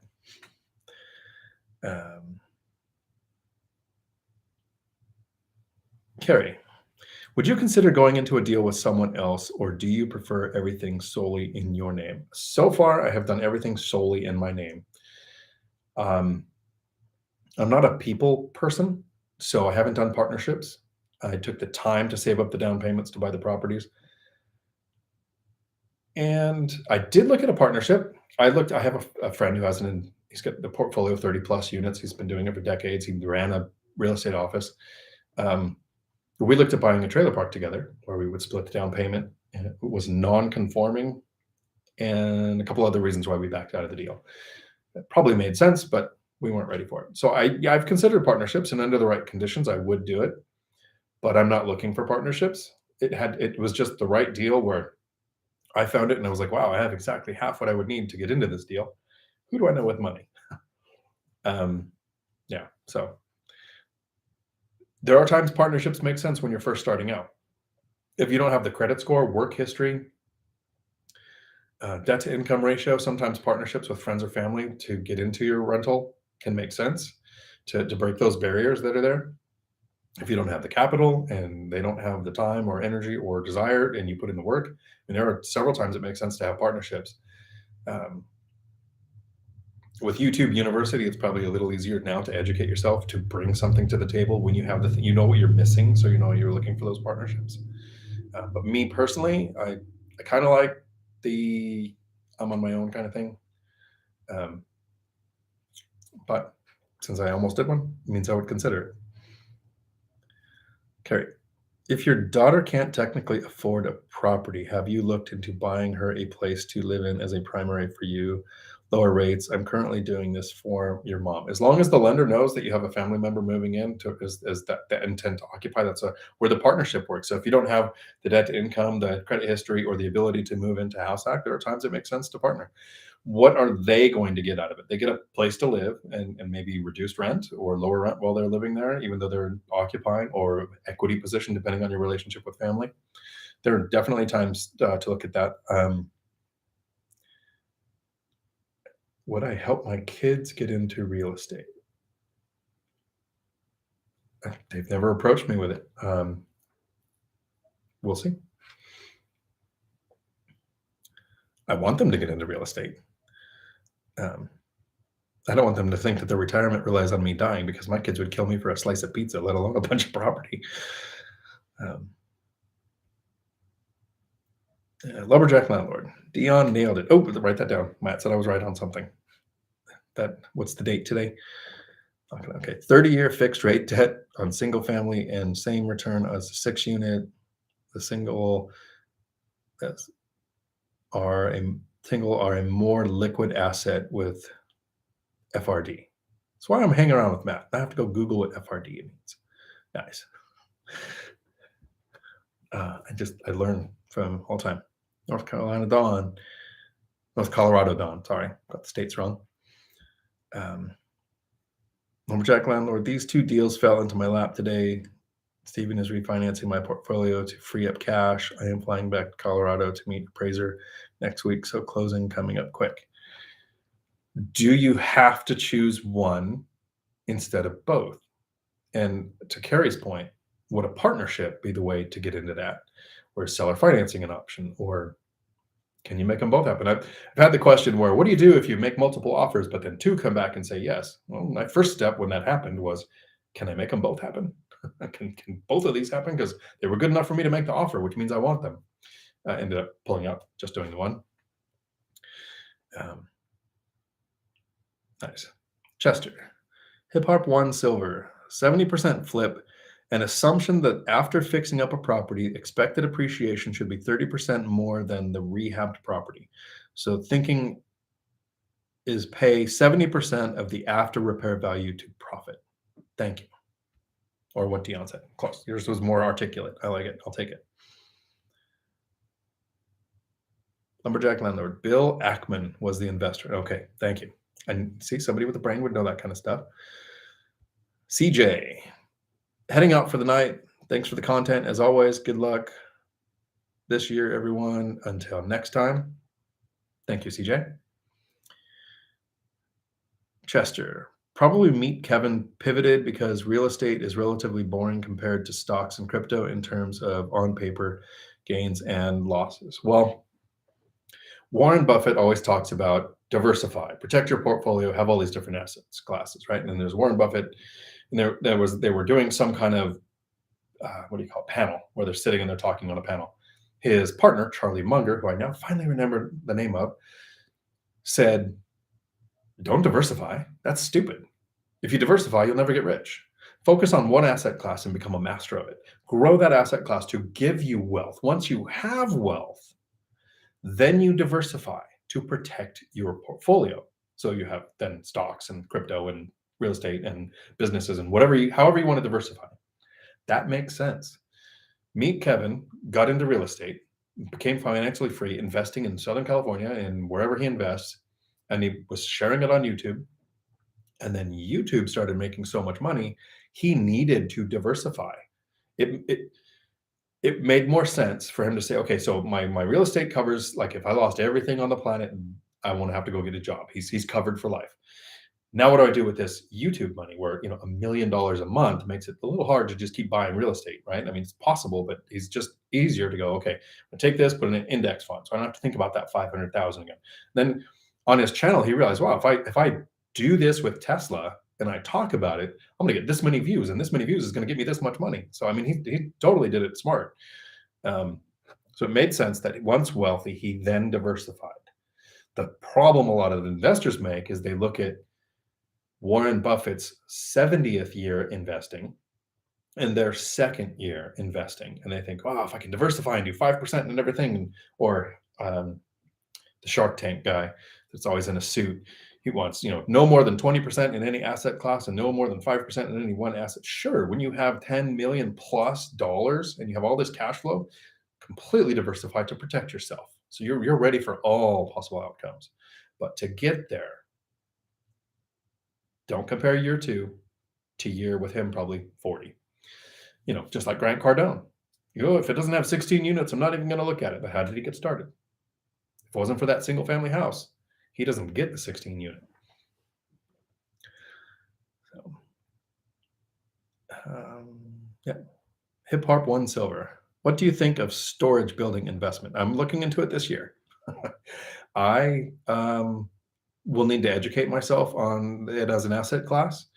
I like the idea of not having tenants live on the property. I don't like the idea of having to have employees who manage it or manage it myself, which I'm too lazy to do. I'm not looking to buy another job. So I think it's a very effective. I like Chandler David Smith. I watch everything he does. His content is great. And he's branched out into storage now too. And I'm not saying I want to emulate and do exactly what he did, but I want to watch his content to learn what I can about storage facilities from him. So I definitely think it's a way to look. Chester Williams, fixed rate debt. Thank you. I will remember that for at least 5 minutes. Form is fixed rate debt. Close enough. I know what you meant. Thanks, Matt. Danielle. I think that's Danielle, right? When they're howdy. Hi. Is there a percentage we should consider putting down for a multifamily? What are the benefits of conventional versus FHA? I have a video on my channel. It's a versus video called FHA versus conventional. FHA is not first-time home buyer. That's the mistake most people think. Conventional has first-time home buyer, where if you haven't owned a home in the last 3 years, you can only have to put down 3%. If you have owned a home in the last 3 years, it's going to be 5%. The drawback to conventional currently, which hasn't always been, but it's been this way for about 5 years, maybe 6 years now. So 2015 or so is when it started to go this way. For small multifamily, most lenders are wanting 15% down for owner occupied. So that becomes kind of a barrier because that's a lot of money to save. This is when FHA looks more attractive because single family, duplex, triplex, or fourplex, it's 3.5% down for FHA no matter what. The purpose of FHA, which doesn't stand for first home, anything like that. It stands for Federal Housing Authority. Right? I know some acronyms, but it's designed to help someone get on the property ladder with lower credit score, higher debt to income ratio. So the variance can be worse, and you can use FHA because the government knows that getting on the property ladder is good. The average net worth of somebody in the United States who has been a homeowner is over $200,000 at retirement age. The average net worth of a retiring person who's been a renter is $6,000. So the difference between homeowner and renter is between over $200,000. I think that the numbers were $221,000 or something, but I don't remember it exactly. So I know it's over 200 or 600 or 6,000 as a renter. So FHA is designed to help people become homeowners because that gives you a better chance at a better retirement. The benefit to FHA is it's 3.5% down all the way up to 4 units. You have PMI or MIP, so mortgage insurance on conventional or FHA, if you put down less than 20%. With conventional, as soon as it gets to 22%, PMI or MIP goes away automatically. I would still check with your lender to make sure they're tracking for that. With FHA, it lasts the length of the loan. So until you pay it off or sell that property or refinance that property, you have PMI. To me, conventional is more attractive. It's a little easier to get accepted by sellers. Some sellers don't like FHA or VA loans because there's some live-in ready criteria for the appraisal that creates a mental barrier to the seller where conventional just looks more attractive and cash can look more attractive.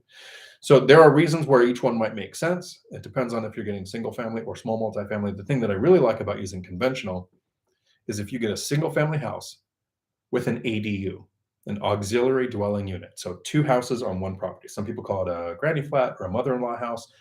It's like a duplex. The numbers work just like a duplex, but since the buildings don't touch, it is a single family house. That ADU doesn't bump you up to 15% down. You can do a 3% down conventional loan on a house with an ADU. Rent out the other one. If you haven't owned a house for 3 years. If you have, then it's 5% down. So there are times when it makes sense to do each. On my channel, that video is called FHA versus conventional, but it's one you have to watch because the guys in it that talk sound just like me. It's so weird.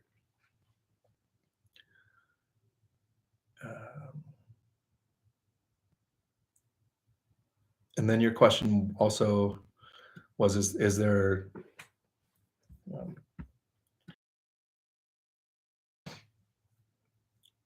a percentage we should consider when putting down for a multifamily?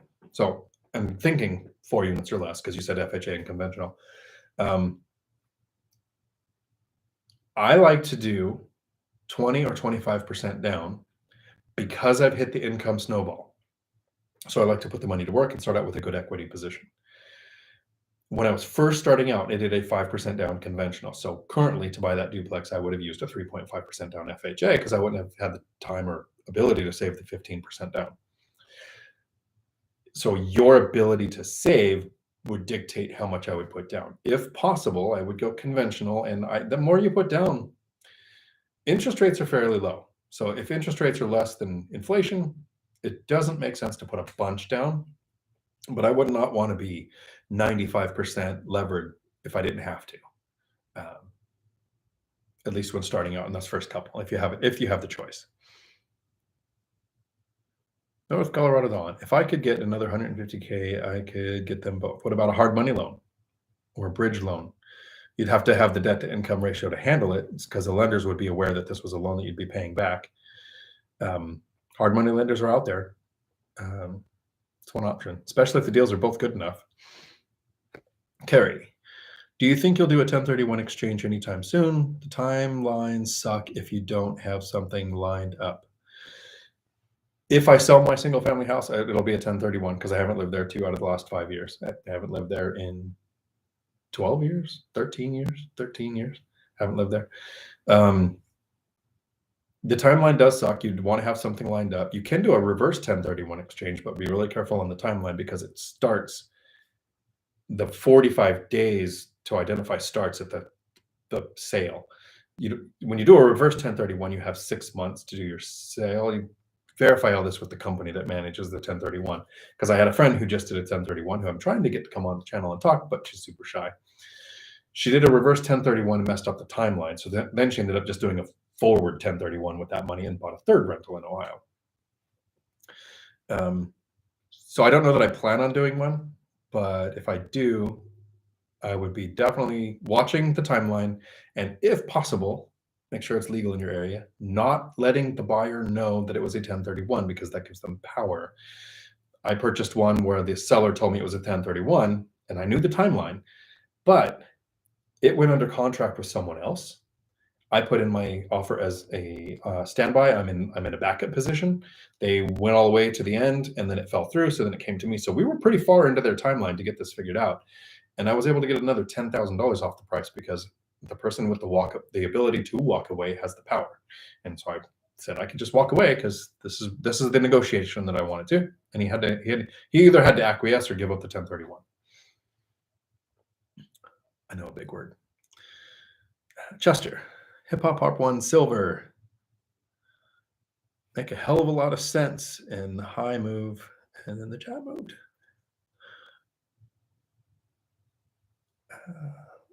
Like Arizona, Idaho, Utah, Texas, Florida, and Nevada. North Colorado Dawn. Everything I am looking at, 30-year fixed rate debt, no adjustable right here. Good. Yeah, so yield and then turnover if you can. And like Matt said, the single family houses are a little more liquid. You could sell one or two, or do a refinance on one or two, or do, you have more options there. Jones O, annual shareholder meeting, Berkshire Hathaway. Nice, Kevin O'Leary. Yep, that's the Shark Tank guy with the suits. Good information. He's just at his stage, it makes total sense to be very diversified. But to get to the point where you want to diversify, I'm not there yet. So Jones O, well, that's the correct spelling. Nice. Chester, concentrate by taking risks to get wealthy, then diversify risk to protect wealth. Absolutely.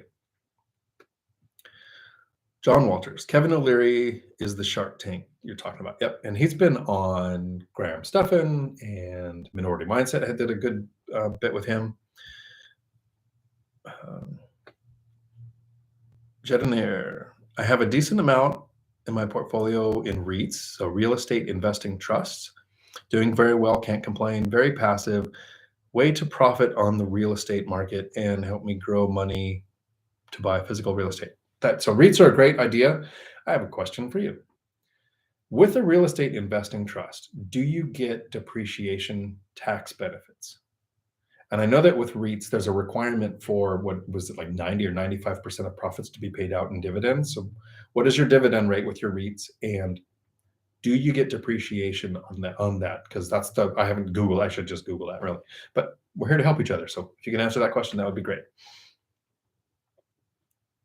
Chester, basically sounds like there are seller-related performance criteria. I can attest the agent I spoke with mentioned seller performance criteria on no termites, but the seller wanted to sell as is. Usually as is means they will make a price adjustment if you find enough things wrong, but they're not going to spend the time, energy, or effort to do repairs. So they could mean as is means that's it. This is the price and we're not going to adjust and whatever, right? Still have an inspection clause or whatever. But when someone says as is, it means they don't want to do the work. So I've purchased properties that were as is sales and then negotiated the price down because of things we found during the inspection.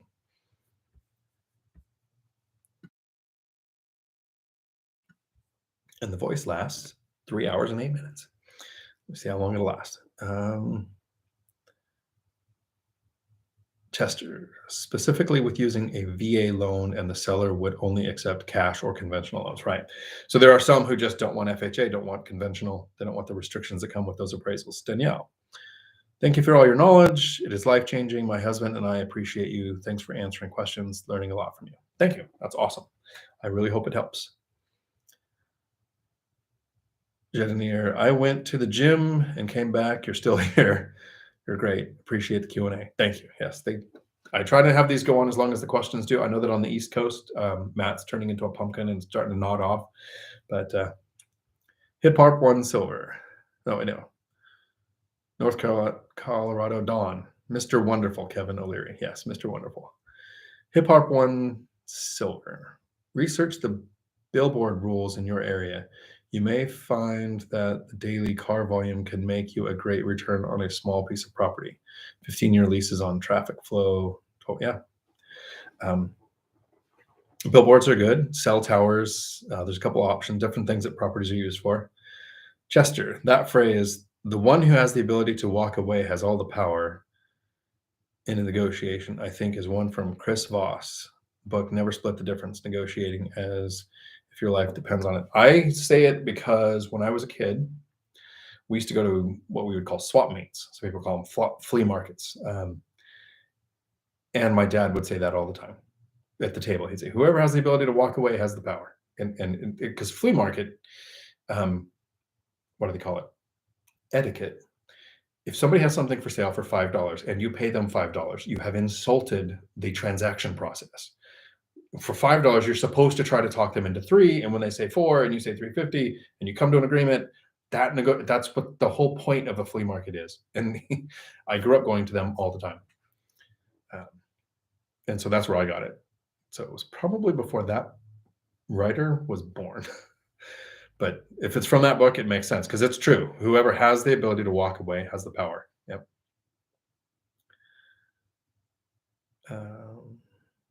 North Colorado Dawn. Obviously, I type slower than Chester. Jedanier, we don't get depreciation on REITs. As far as I know, my average portfolio makes 5% dividend per year, but the stock price appreciate has been great. Nice. So you get a stock appreciation, the dividend. Yeah. There was a weird thing on dividends that I heard that the stock valuation drops by the percentage of the dividend, but then it recovers faster. And so it's also with REITs that the long term pays off. And yeah, so REITs are definitely a way to go. So the real estate XY axis or X factor, really, the more risk you're willing to take, the more money you're going to make. And the more work you're willing to do, the more money you're going to make. So self-managing short-term rentals, you're going to get much better than a 5% dividend. REITs, you're going to get a 5 because it's the least amount of work. Very passive. That's as close as passive I think you can get with real estate.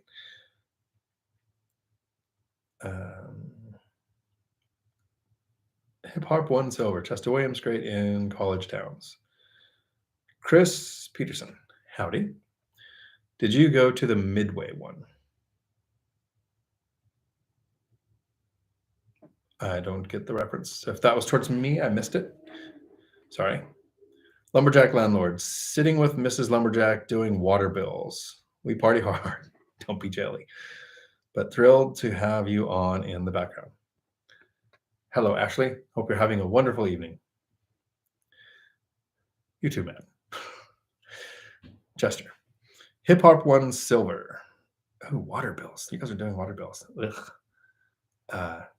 Automate everything that's possible. That's my advice.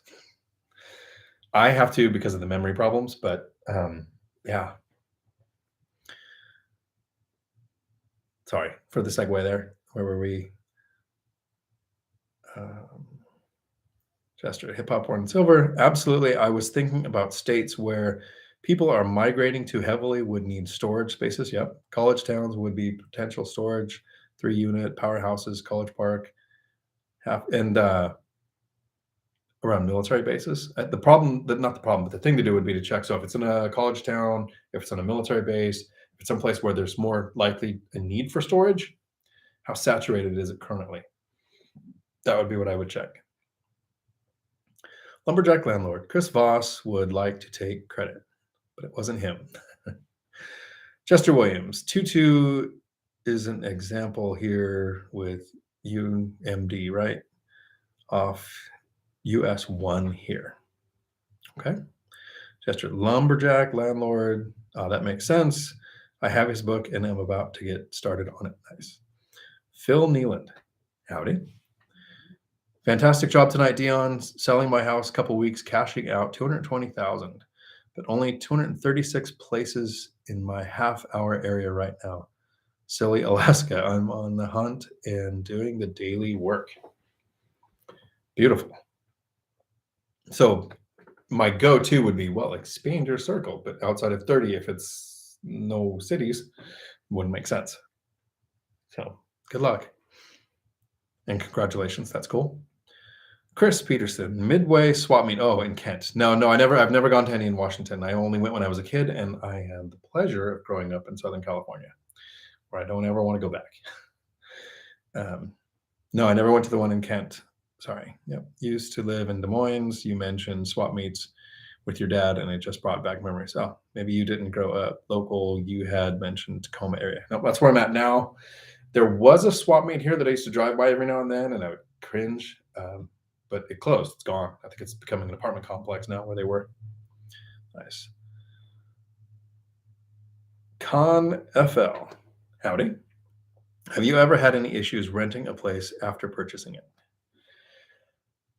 The hardest part when you're a new investor, we have this perception that I buy a place. What if nobody rents it? What if 2 or 3 or 4 months go by and nobody's renting it and I'm carrying this mortgage? That's a huge debt when you don't have the cash flow to support it. It's a big fear. It's a real fear. I totally get the fear.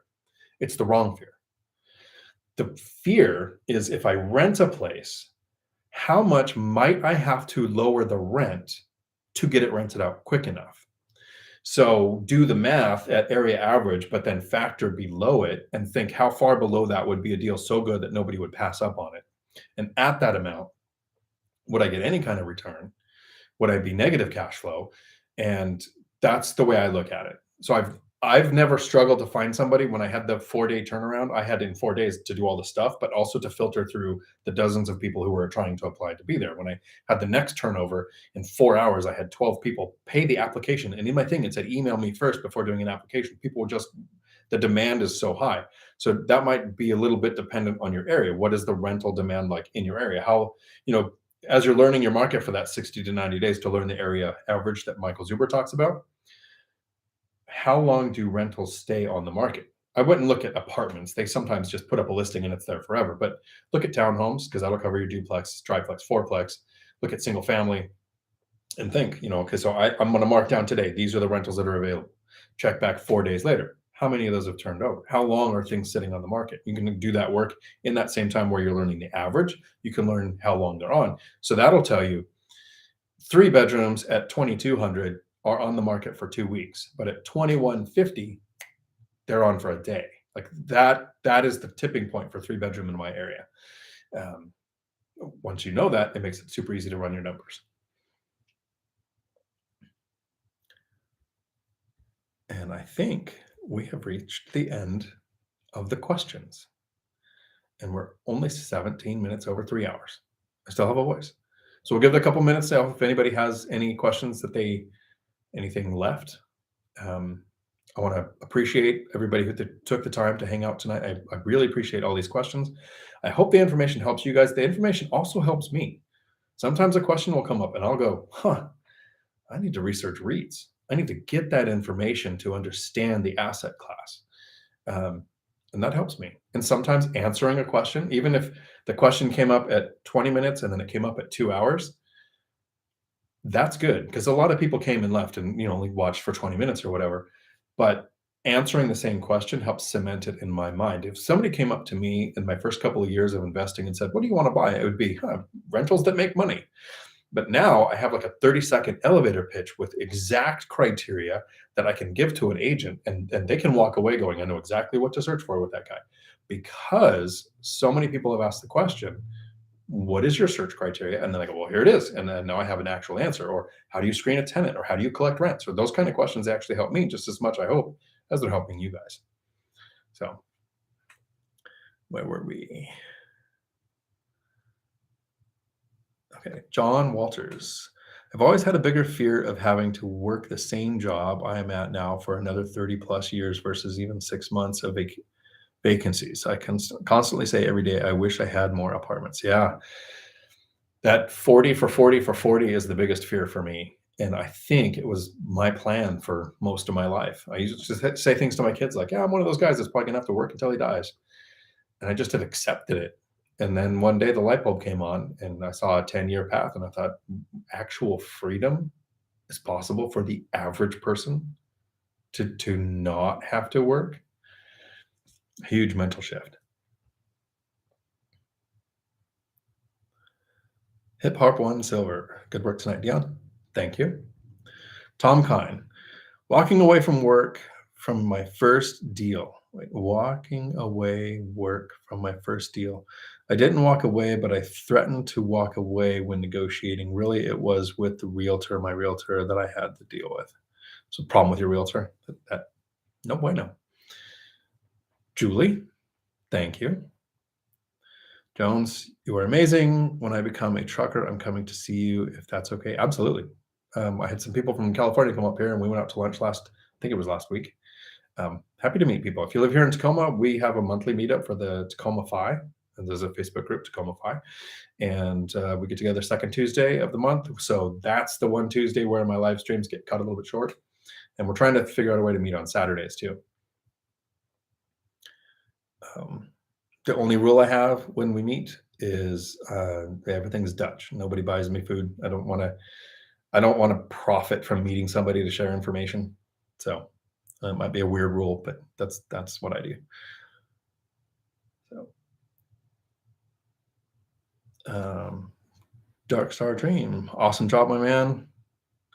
Much appreciated. Much appreciated for you, Phil.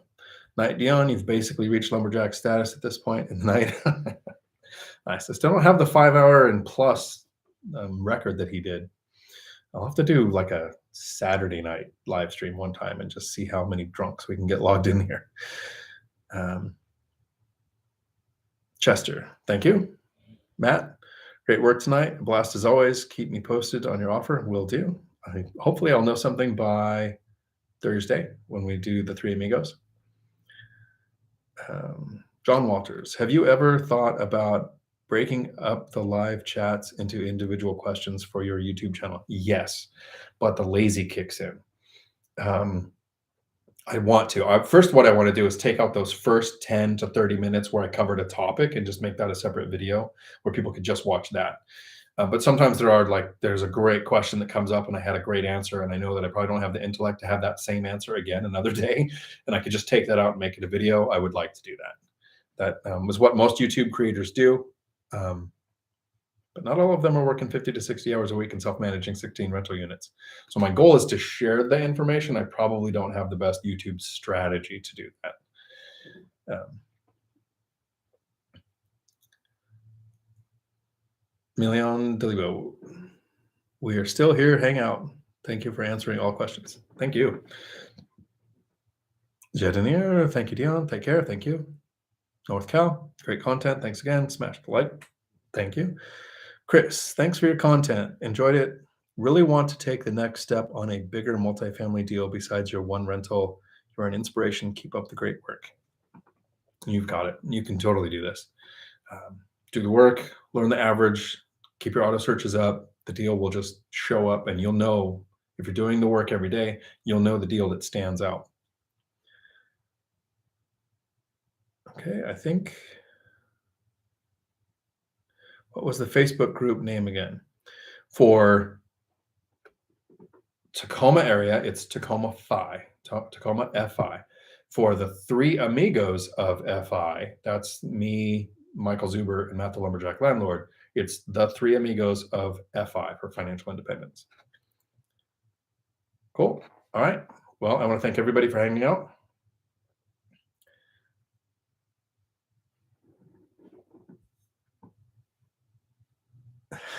Beth, thank you, Dion. The hardest working lazy man I know. If you knew my family, they call me the laziest person they've ever met. Jonathan Lucas, after you get your first deal or house, how much longer it would take until you are qualified for a next loan? Part of that is going to depend on your debt to income ratio, the amount of reserves that you have, and what your credit score is. So all of the normal things that it took to get that first property. The second one isn't the barrier. Usually your debt to income ratio will handle those two. It's adding more than two within the first 2 years that becomes a challenge. So for 2 years, before you have rental income on your tax returns, lenders don't know you as a safe bet. They don't know that you can screen tenants, sign a lease, stick to a lease, collect rents, maintain properties, not have a lot of tenant turnover. So you're kind of a risk. Once you have 2 years of tax returns with rental income on them, it becomes a lot easier. Now you're kind of only limited by how much time it takes for you to save the down payment or find the seller financing deal. So 2 years is kind of the hardest part. After that gets a lot easier. So the sooner you can get rental income on your tax returns, the sooner it becomes easier. Chester, one last question. Would being part of more REI clubs be useful? Would only one suffice? I'm in several. Some I participate in a lot, and some I participate in occasionally. There's one I like to participate in, but they meet every Thursday, and my last like 3 Thursdays have just been slammed with everything that can go wrong. That Murphy's fourth corollary kicked in, and so I've missed that one. But there are some. So I don't know if you get into one and there's enough, variety in there that you're gaining enough from it. Sure, one or two might help, but I kind of like to network, especially with the ones where you can meet online, so you don't have to go out and people in person. But when you can meet virtually, those are the best because the more you can be in, the better. As long as you know when they're trying to upsell you something. And if you find an REI group, just because it's an REI group, but they focus on something that you're not into, that doesn't mean that you want to go in there a bunch. So your time becomes valuable too. REI stoners, you made it. Guess not. Well, you made it for a minute. Sorry. Talked about you a little bit earlier.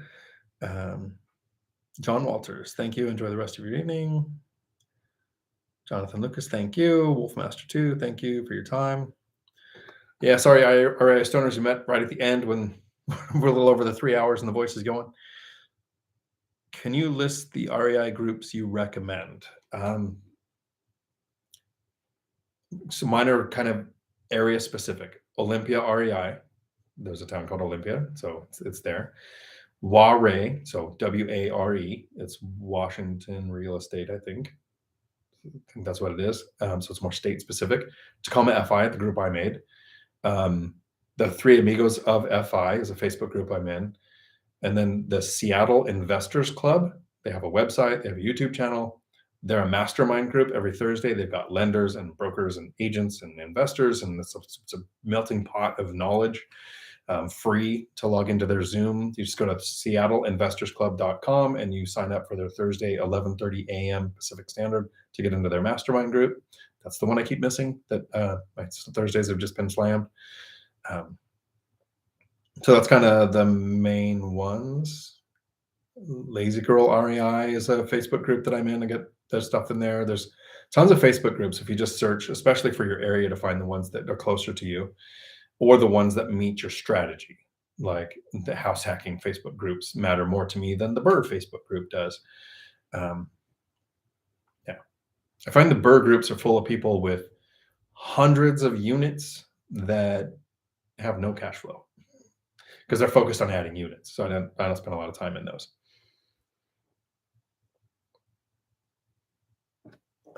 Make sure I'm not missing any questions here, Tom. I want to house hack with you and then have a contest to see who is actually lazier, me or you. It's me. My family runs tree services. My brothers and my dad all had their own tree services, and I joined the Marines because that was easier. That's how lazy I am. I joined the Marine Corps because of how lazy I am. I think that wins. Chester, that makes sense. Going to request access to the Three Amigos of Phi group. Not a big Facebook fan, but I'll join this one. It's a good group because the questions are kind of like this, and then the three of us give our answers, and other investors jump in, and you get a good variety of support. So yeah. Okay. Thank you all for hanging out. I really appreciate it. Until my next video, thanks for coming to my Dion Talk.